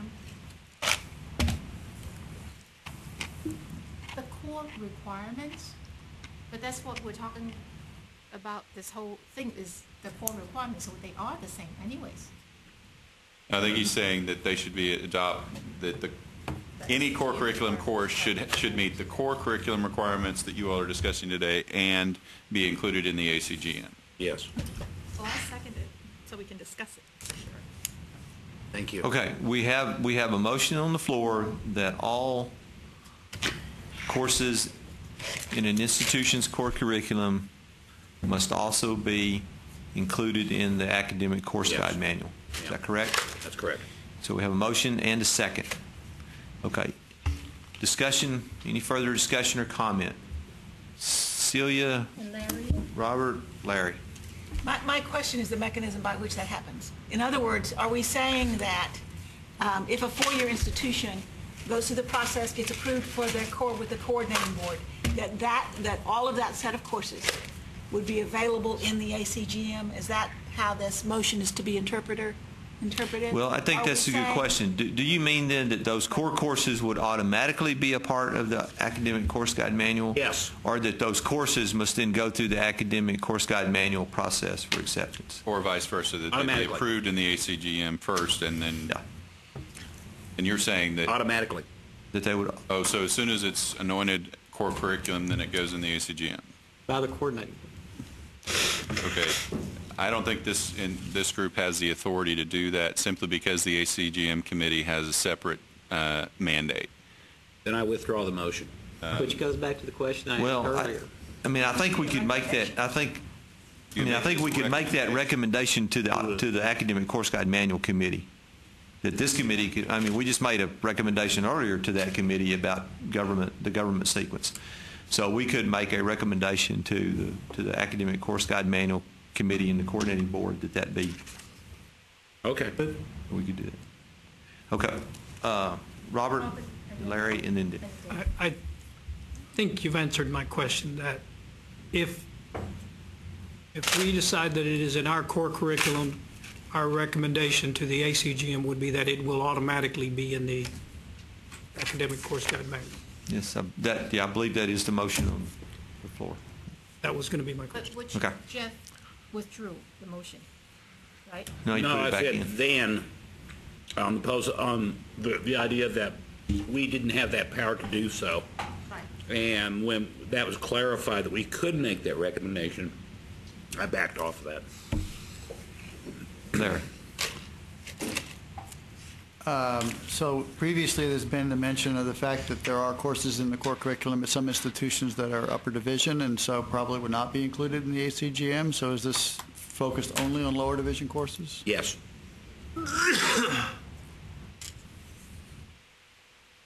And that would probably have to come in the form of a friendly amendment to clarify that it's lower division courses only? Okay, and that's been accepted as a friendly amendment. Okay, good point. I still have a question here in terms of, I understand that we can't make a recommendation to another committee, that's their purview. But is the issue over being in the guide manual, or is the issue over being funded? And who decides what's funded? Is that, If it's in the ACGM, will then get it gets funded. funded. but if it's not in the ACGM, who can decide if it be funded or not? Is that the coordinating board? Yes, through the coordinating board approves unique needs courses. And that's the mechanism by which a community college can teach a course for funding that is not already pre-approved in the ACGM through the unique needs approval process. So if we get away from the unique needs, but just say if a course at any level meets the criteria for core inclusion, can we make a recommendation to the coordinating board that that course be funded? Sure, yeah, we can, and that would be another motion, but yes, that's a recommendation we can I make. don't know the statute well enough to know whether or not it has to be in the ACGM in order to get funding from a statutory standpoint, or whether that's coordinating board rule, or it's one or the other of those. So it would require either a rule or statute change. Right. Janet, do you have? And I don't know either offhand.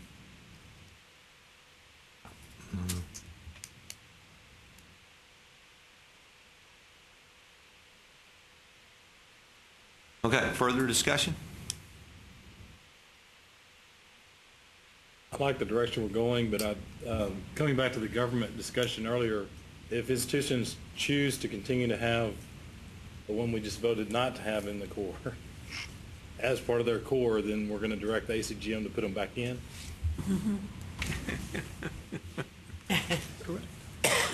I believe so, yes. That's assuming that the coordinating board doesn't say no to those explicitly classes. state what courses will be accepted for the statutory provision. We all could do that. Right, which could happen. Lorraine? Wanted to make sure I understand what automatic means. So automatic means that a course is in the core, then it's going into the ACGM automatically, and the criteria that's currently in place for the ACGM would be disregarded for that because it's automatic. Yes. So then Yeah.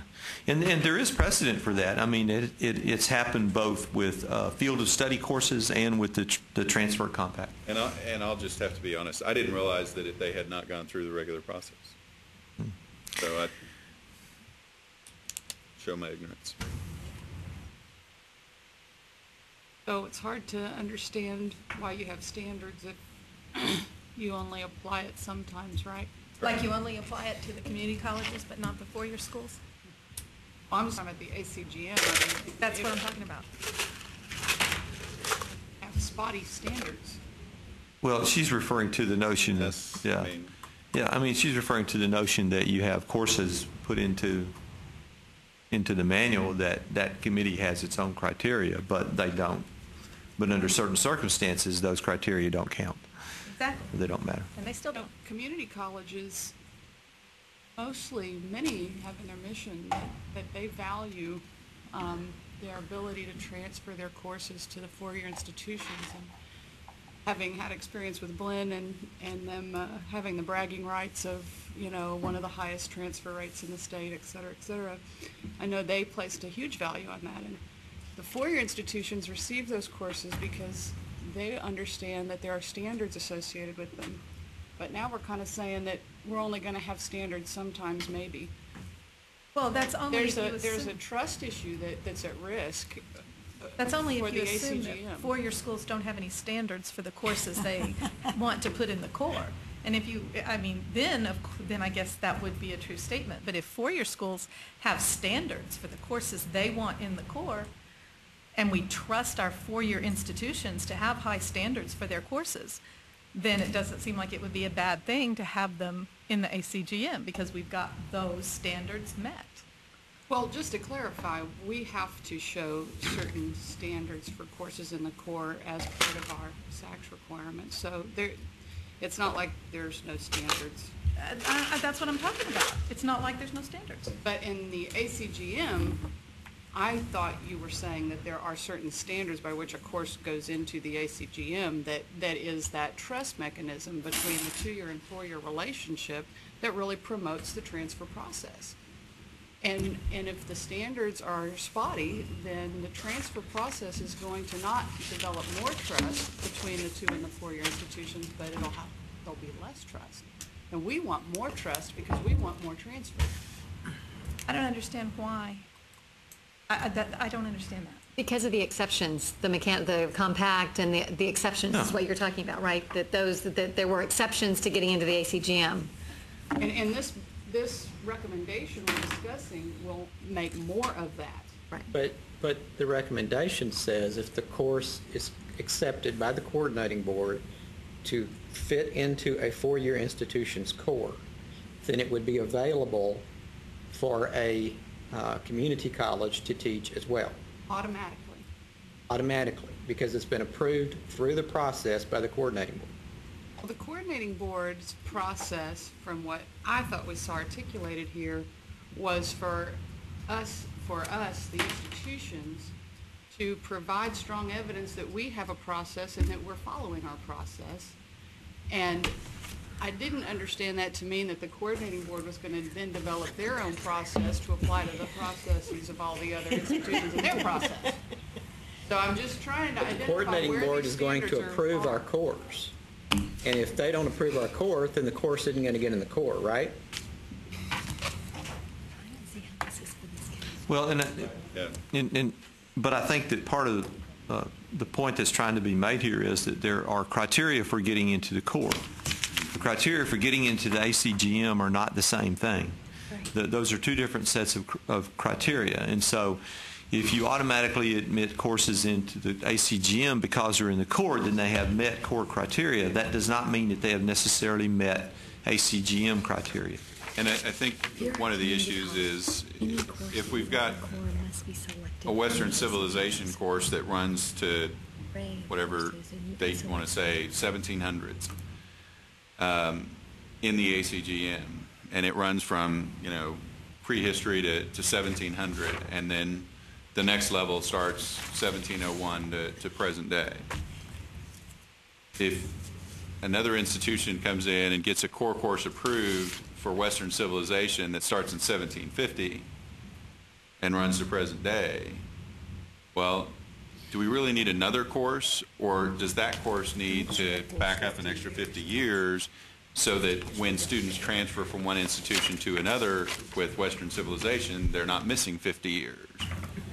That's more what the purpose of the ACGM is to look at, not whether or not it meets the core objectives or the competencies that are necessary for students to have the breadth and skill set that they need to be successful. So, I mean, it's two distinct goals for two distinct committees that I don't, and I'll be honest with you, I'm taken aback that we didn't get the approval of ACGM to incorporate the 17 courses in the Mechanical Engineering Transfer Compact. I thought we had done that. So I don't think that was necessarily the best decision we could have made, and that's my fault. But regardless, I think going forward, having that automatic adjustment in there, I think reduces transferability possibilities, and also it allows for students not to have commonality of courses that the ACGM does provide in terms of consistency of content.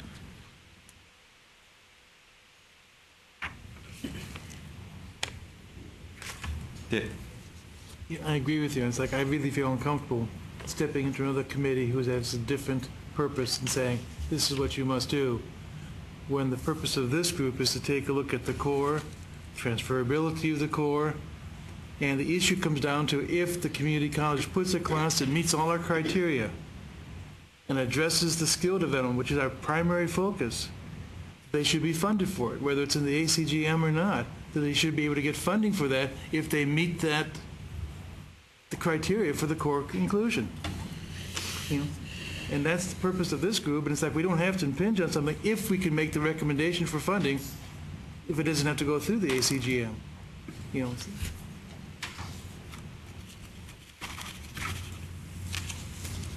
Okay, and that is a possibility. Okay, we have a motion, a second on the floor. Any further discussion, Jeannie? Well, I would say I was on the committee that discussed about whether or not to accept.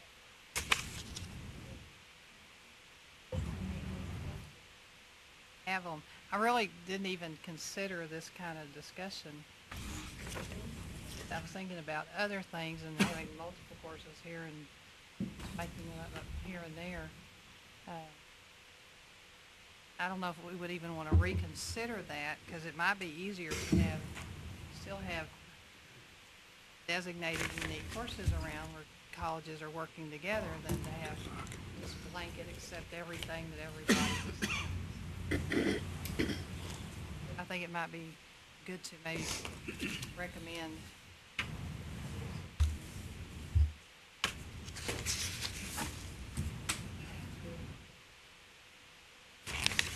Right, Jeannie, if I understand what you're saying correctly, you're suggesting that another route to this may be to review this committee's previous decision to not allow unique needs courses into the core curriculum. I mean, that would possibly be another way of tackling the issue. I don't know whether that's, I mean, I'm not endorsing anything. I'm just saying that that might be another way of addressing this issue as well. Any further discussion? We have a motion and a second to... Can someone restate the motion so we can... Okay. To recommend. I guess y'all are looking at me here. It's been a little while, so I'm not quite sure exactly how that ended up getting worded now. Motion, as I understood it, was all courses in an institution's core curriculum must also be in the academic course guide manual. Yeah. It was a lower division. Lower division. And all lower division courses in an institution's core curriculum must also be in the academic course guide manual. But I don't think that says that they would be put into, not Yeah. that they must be in. That would automatically be included in. Yeah. Mm-hmm. You prefer automatic to must? Automatically, Will yes. automatically be included in. Yeah, because that's two different things. Would automatically be included. Yeah, Okay. because that's two different things. Because if you say if it's in the core, it must be in the ACGM, to me that implies that it needs approval in both places. No, automatically is in there. But the way it was originally stated, if it's in the core, then it goes into the ACGM automatically. Yeah. Right. So the motion would be all lower division courses in an institution's core curriculum would automatically be in the academic course guide manual. Yes. Okay? Larry? That changes. I think that covered it, right? Okay. Okay. Rex?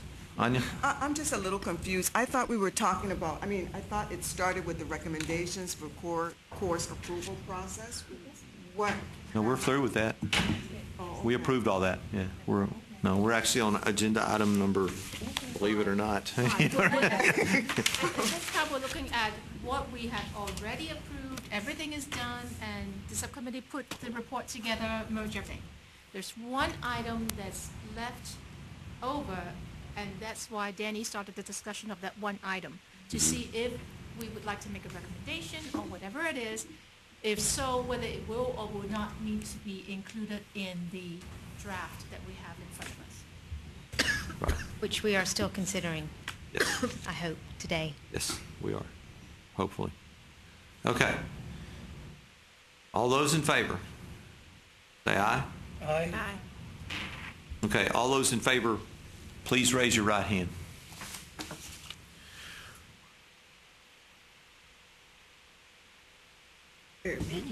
Okay, I count 4. I'm sorry. 3. Ron, did you have your? I did. Okay. 6. Okay, I count 6 in favor. All those opposed?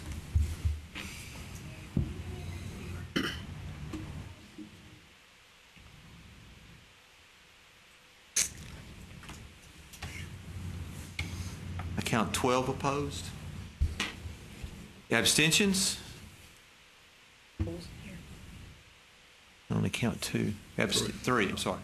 And 3 abstentions. Okay, so the motion fails. Okay, so with that, are there other items that needs to be discussed before we go and approve this report? Any other items that are outstanding that we have not discussed? Larry? I have a question. On page 13 of this document, in the description of the component area institutional option, number 9, what is meant by the last sentence? That says courses in this category may be used for component area completion?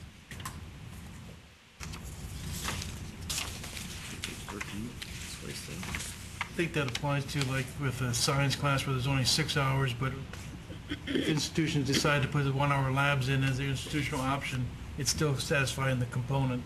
It's going beyond the 6 hours mandated, but putting 8 hours in that component area.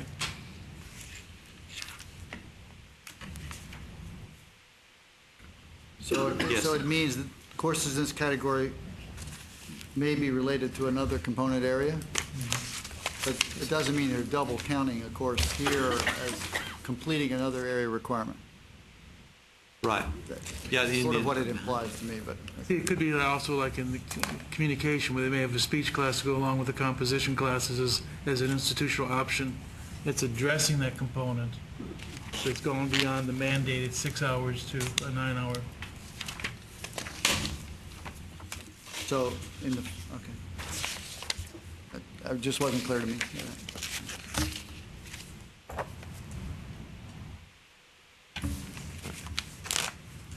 That was indeed the intent, as I remember.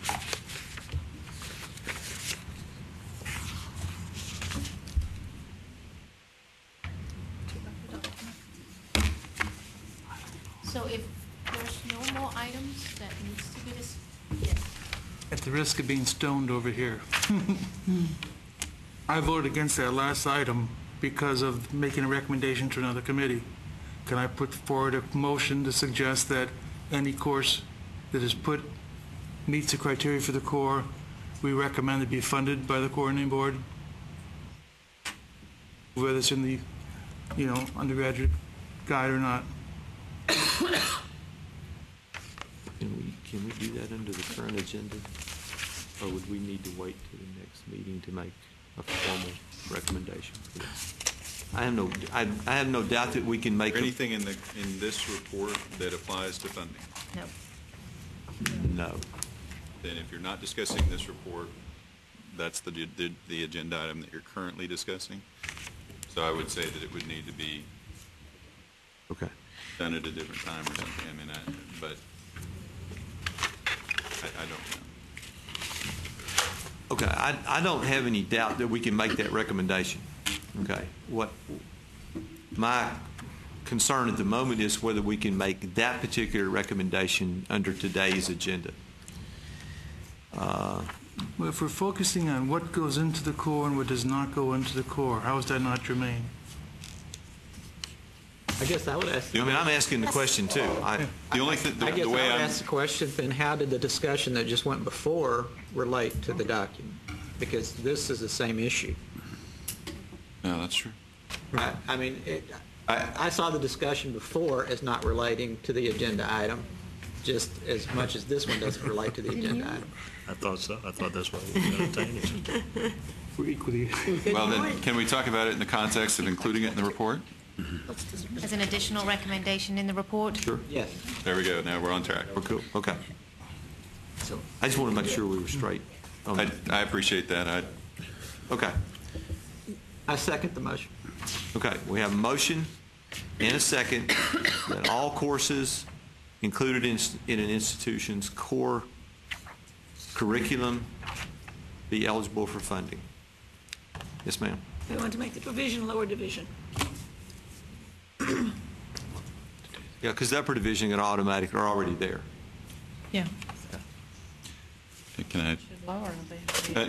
Just so you know, the coordinating board rules require that for lower division funding in public community colleges and other institutions, they must be listed in the academic course guide manual. So that's basically what would need to happen is you would need to make a recommendation that there be an exception or a rule revision made to allow that the funding of core curriculum courses. And the requirements are must be lower division academic course guide manual reviewed by board staff and approved in accordance with unique need and consistent with common course numbering. Just so you know. Right. Okay. So is your motion a recommendation that the rule be amended to include not only unique needs, but also lower division courses that have been approved for the core curriculum? Most correct, yes. And you have a second, is that correct? Okay. Now that's actually okay. Now that's a revision to your two revisions to your motion to include unique needs. No. No. You just said that. No, I didn't say that. I said that the recommendation be that the rule be changed, not that the core curriculum be changed to include unique needs, because the rule for what's funded already includes unique needs. And his motion relates to funding rules, right? We're asking for an exception to the rule that a course that's in the core at the lower level be funded. Even if they're not in the ACGM. Even if they're not in the ACGM. We're basically asking for an exception from the ACGM so that they don't have to go through that process of review and Correct. everything. Okay. Yeah, to be automatically funded. And then the four-year institution will accept that as transfer for the core. Well, if it's in the core, that's already part of the rules that we've got, except if somebody's taken as part of the core. Right. So. Jeremy, I believe you had your. Well, this sounds like we're getting back to the immediate prior recommendation we just voted down. But if I'm not sure why we decided not to include unique needs courses in the core, but if we could allow the ACGM to, if a university has a course in its core, that could be considered as a unique needs course that we would include in the core. I'm not sure of the discussion of why unique needs courses would not be allowed in the core, because I wasn't on the committee at that point. Cynthia? It had to do with the fact that by the definition of what a unique needs course is, does that meet the definition of what the core is supposed to be in terms of transferability? And that was the discussion that took place related to unique needs courses. But what we're talking about right now is the fact that university unique need courses should be incorporated into the core curriculum. I mean, that's basically already approved. I know that's where we started this conversation. Right. Yes. The motion, as I understand it, that's on the floor right now, is that courses that lower division courses approved for the core curriculum be automatically funded.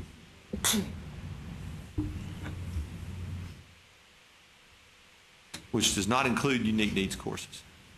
Larry? I was just going to say, it's not my understanding that the courses that a four-year institution may have at the lower division that are in their core that are not part of the ACGM are unique needs courses.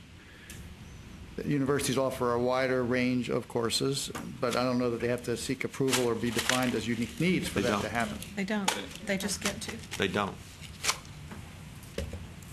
So a question that I have, I guess, for this motion is the intention that, so one four-year institution offers a course, it's included in the core, and it's approved by the coordinating board. It's not clear that how that course is defined so that other institutions would offer it. Do the other institutions then follow the exact syllabus that is offered at that institution? Do they just take the title of the course and do what they want? What does it mean to say that other institutions can offer that course? That's not part of this recommendation here. All we're saying at this one is that if you go through the procedure to get a course approved for the core, it addresses the component area and addresses the skills, and it's accepted by the institution and by the coordinating board as part of the core, that course should be funded. You know, No matter where it's taught. I see. So then what you're really saying is that a two-year institution may propose a course to be funded and be part of the core that is not in the ACGM. That's And correct. it's really not addressing the exception to the four-year rule that- school. Right. It doesn't really apply to 4 years, but it does say that if a two-year college offers it and it meets all these other criteria, they can be funded for that, whether it's in the ACGM or not. So we're actually asking for an exception to the rule of funding here. You know. Exactly. And from ACGM. Yes. Exactly. Right. I see. Okay, that helps. Thank you. Okay, any further discussion? So just to clarify, this is a recommendation for the ACGM to consider. No. This is a recommendation to the coordinating board for a rule change. Are we not opening up a can of worms? Probably. I think maybe we are, and a part of our problem is that there are two different standards, because we're talking about 2 years in ACGM and 4 years that don't have to abide by that, and so that's part of the problem. But I think what maybe we want is for any course that's in the core to be part of the ACGM. But we defeated that motion already. I know, but that's what it sounds like, because if we want it funded, I don't know, I think we're asking for trouble, because again, it's defining what we want the core to be. It's going to be different for every single institution, everything. Quite the contrary. I think we're saying we're following the same procedures for every institution of higher education in Texas. These are the rules we follow, the recommendations for course approval. And what applies for one applies to the other, you know? And if you can demonstrate that you're meeting the component area and you're addressing the specific skills, and you're going to show a plan which you're going to assess whether or not that's effective, why should you not be allowed to do that?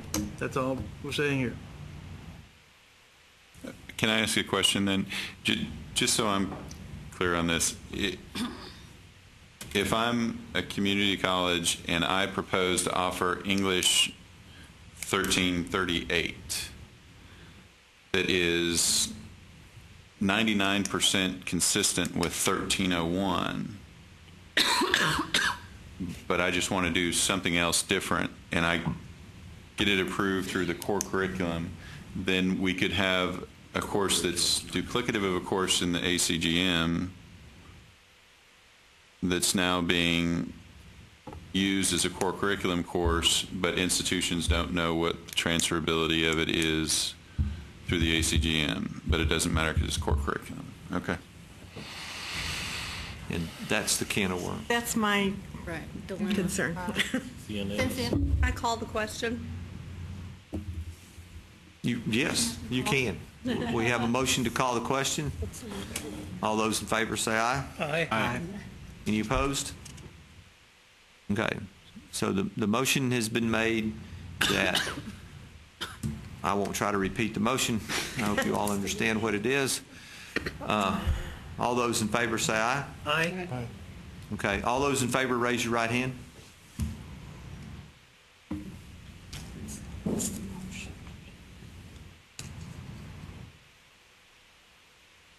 Count 9 in favor. All those opposed by like sign.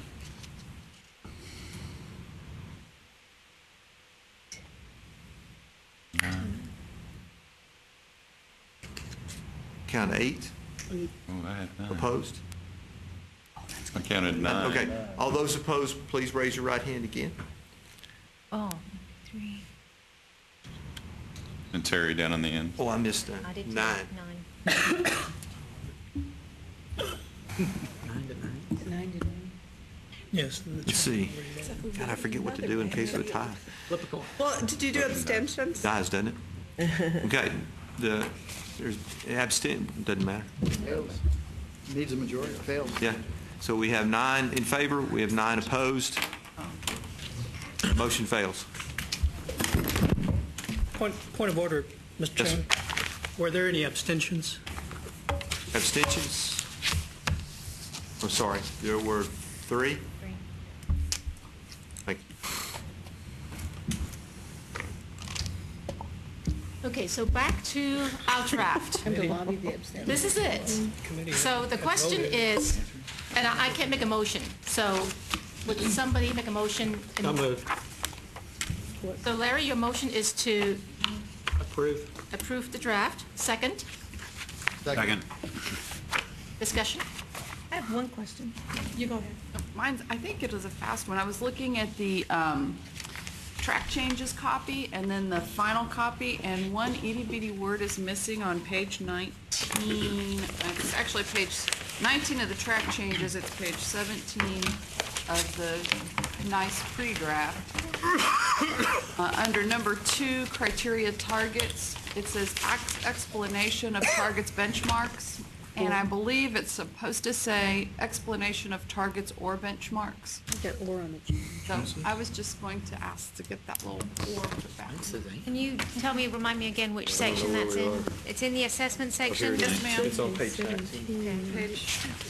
Explanation of targets or benchmarks? Yes. Draft I have. And I think the draft I have has or in it. Target or benchmark, This yes. one I have doesn't have it. Okay, but I have, Latest one has the target or benchmark. latest one Okay, does have yes. or. All right, Okay, very good. so It we're does good. have- yes. Okay, Perfect, thank you. And that's where they want it, yeah. Yeah, so I think your version.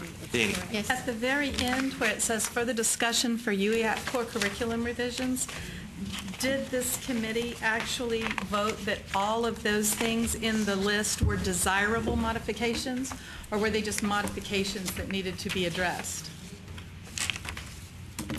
The last section, this is Yeah. further discussion for UEAC core curriculum. Right, and it says phase 2 of the review of the core will look at desirable modifications to the core curriculum that might entail the need for changes in legislation. These were the items that we had listed when we first started our brainstorming session and so on, that we believe we want to keep on looking at it, but they might need longer time to deal with, so that's why we had the phase Right. 1 and phase 2. Celia might. Right, but Oh. Danny's question is, did we actually find all of these to be desirable, or are So we they look at the just, word desirable. right, or are they Yes, just yes. strictly Not the list, but the word. modifications? Yeah. Okay, so I would say possible rather than the word desirable might be a potential modification.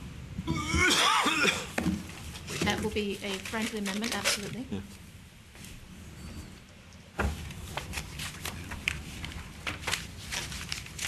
Any others?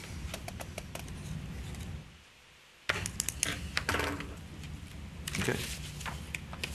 All right, we have a motion and a second to accept the draft as written with one modification, would be to change the word desirable to possible on page 20. All those in favor, say aye. Aye. Any opposed? Abstentions? And that motion passes unanimously. We can, we should all congratulate ourselves for 2 years of very hard. Can I say something real quick? You can. Absolutely. Thank you. From the bottom of my heart and professional standing of whatever that's worth, thank you.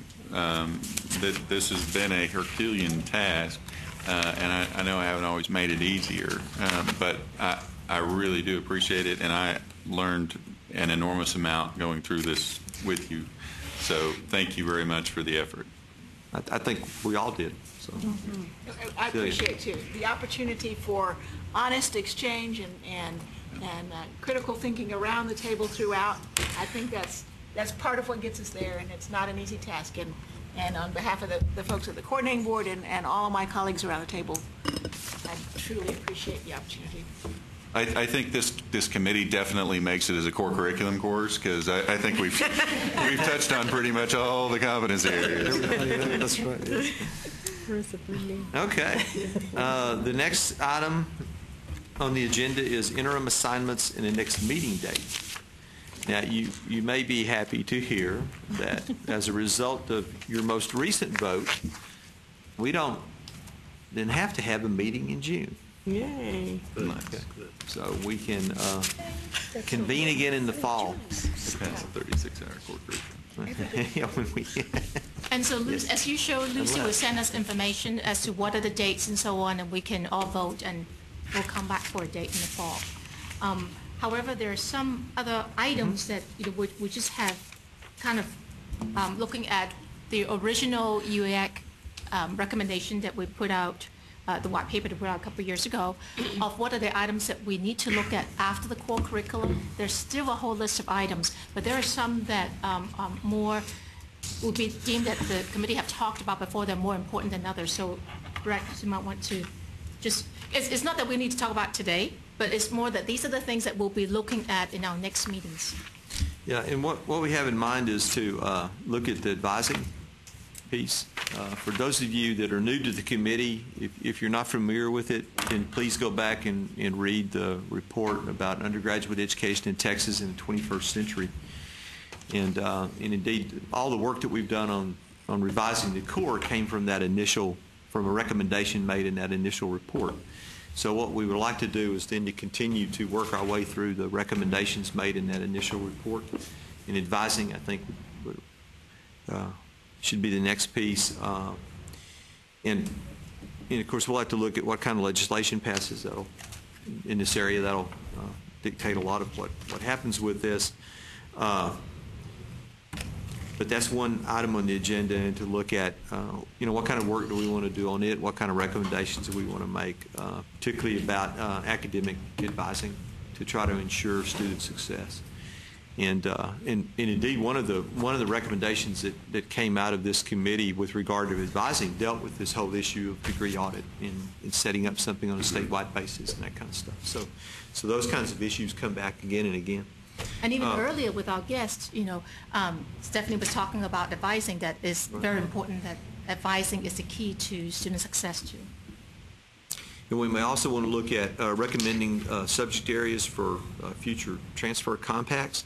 And I think this is something that all of us could do in the interim between now and the next meeting, is to really think about those discipline areas or those majors that really cause a lot of problems with transfer, and where a transfer compact to try to smooth some of that out for students could be very beneficial to them.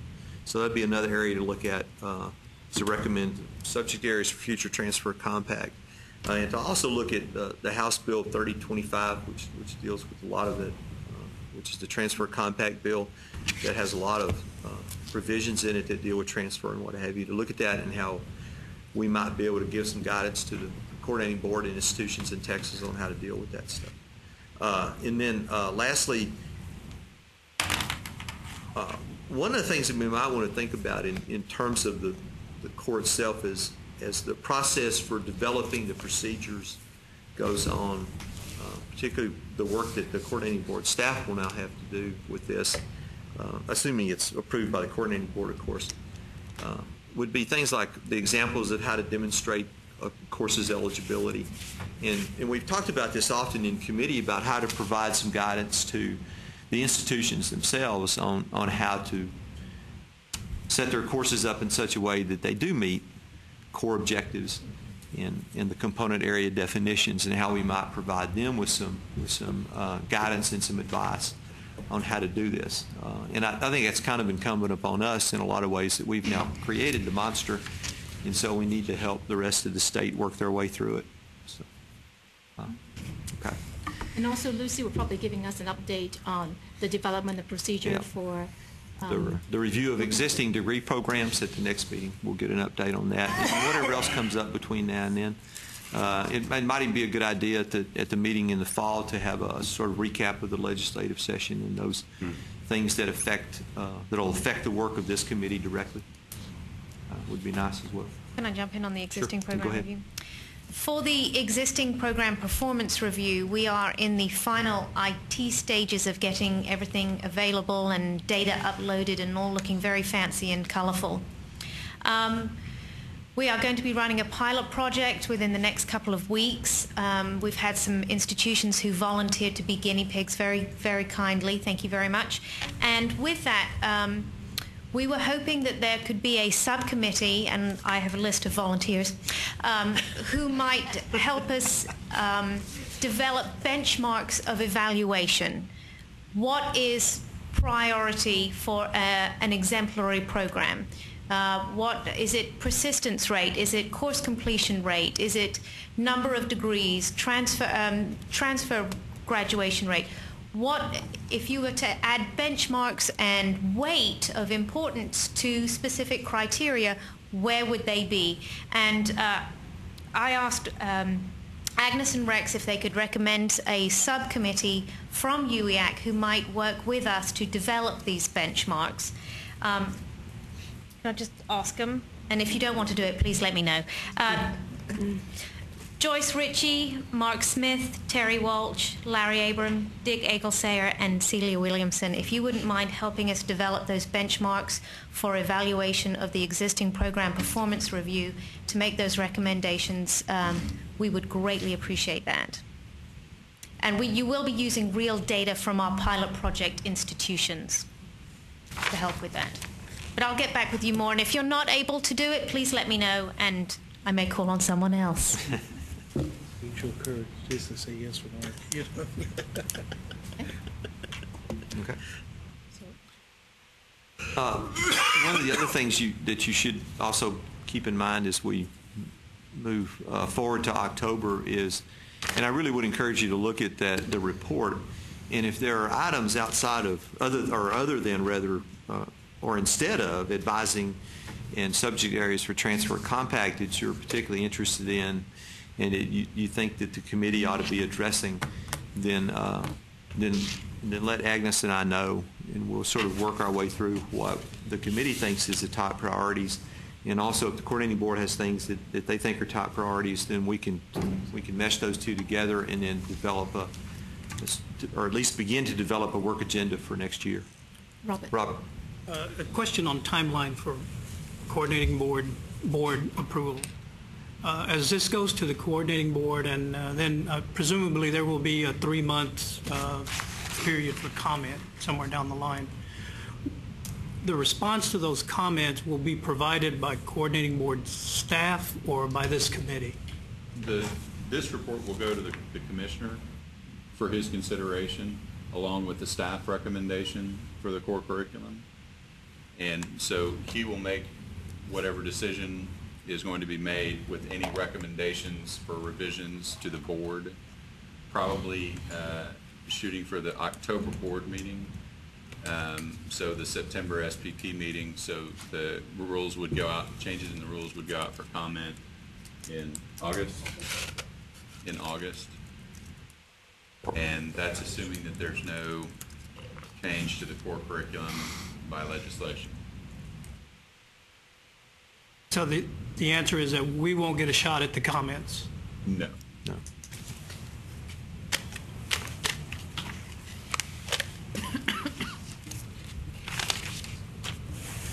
Okay, any other Anything else for the good of the order, Jeannie?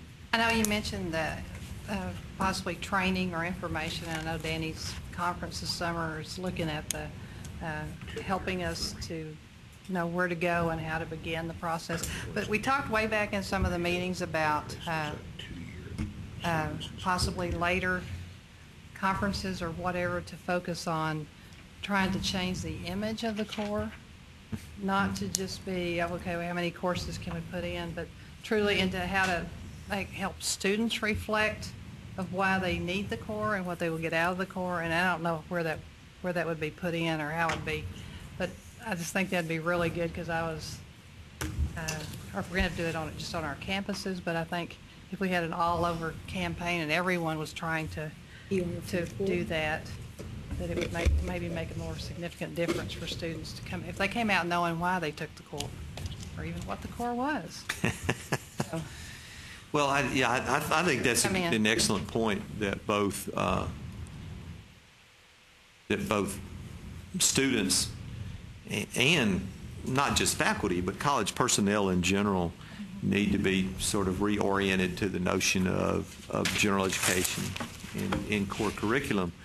I spoke to this group the other day, and one of the comments I made to them is that I find it sort of fascinating, the discussions that go on about value added all the time with assessment and so forth. And it's really interesting to me that higher education doesn't get beat up very much over the value added of training accountants or historians or philosophers. I mean, we don't get beat up because, and I think everybody recognizes that a student who goes into a 4-year degree, and if their major is accounting or it's philosophy or it's business or whatever it is, at the end of that 4 years, that they actually know an appreciably great deal more than they knew coming in about that particular subject. And no one really says, gee, you guys are doing a really lousy job of training accountants. And now they may direct that at a particular institution, but higher education as a whole doesn't get that kind of criticism. And if we did, we probably still wouldn't be the #1 magnet in the world for people to get education. What we get beat up for is that we train engineers and historians and philosophers and so forth who cannot write memos to someone else that people understand and those kinds of things. What we get beat up for is the general education piece of this. And I sort of liken all this to what's happened to graduate school to a great extent, and that is that our quest to learn more and more about less and less. In the sense that we've become highly specialized, and higher education has become highly specialized in those disciplines, and we have had a tendency to forget the general education component of this, both in terms of skills and knowledge, in breadth and depth in that sense. And so I think it would be a good idea to use this as an opportunity to kind of reorient both the state but also college folks as well, that there really is something important about this to students for their lifelong learning needs. And if they don't believe it now when they've changed their career for the 3rd time by the time they're 45, then they'll believe it then about how important it was, but it might be too late. And so the more we can do now to try to drive that message home, I think the better off we'll be. So I agree. And how we work that out is kind of interesting. I know that Agnes and I have been called on a couple of times already to present about this. I think I've done 3 in the last year on this whole process of core curriculum. But if that keeps up at some point, I'm neither going to have the time nor the inclination any longer. And so I may then say to some of y'all, hey, I got this gig for you, so can you go fill in and do this? But I think it would be important. I think it's also important that this committee then also spread the word about the work that it's done and why we did it.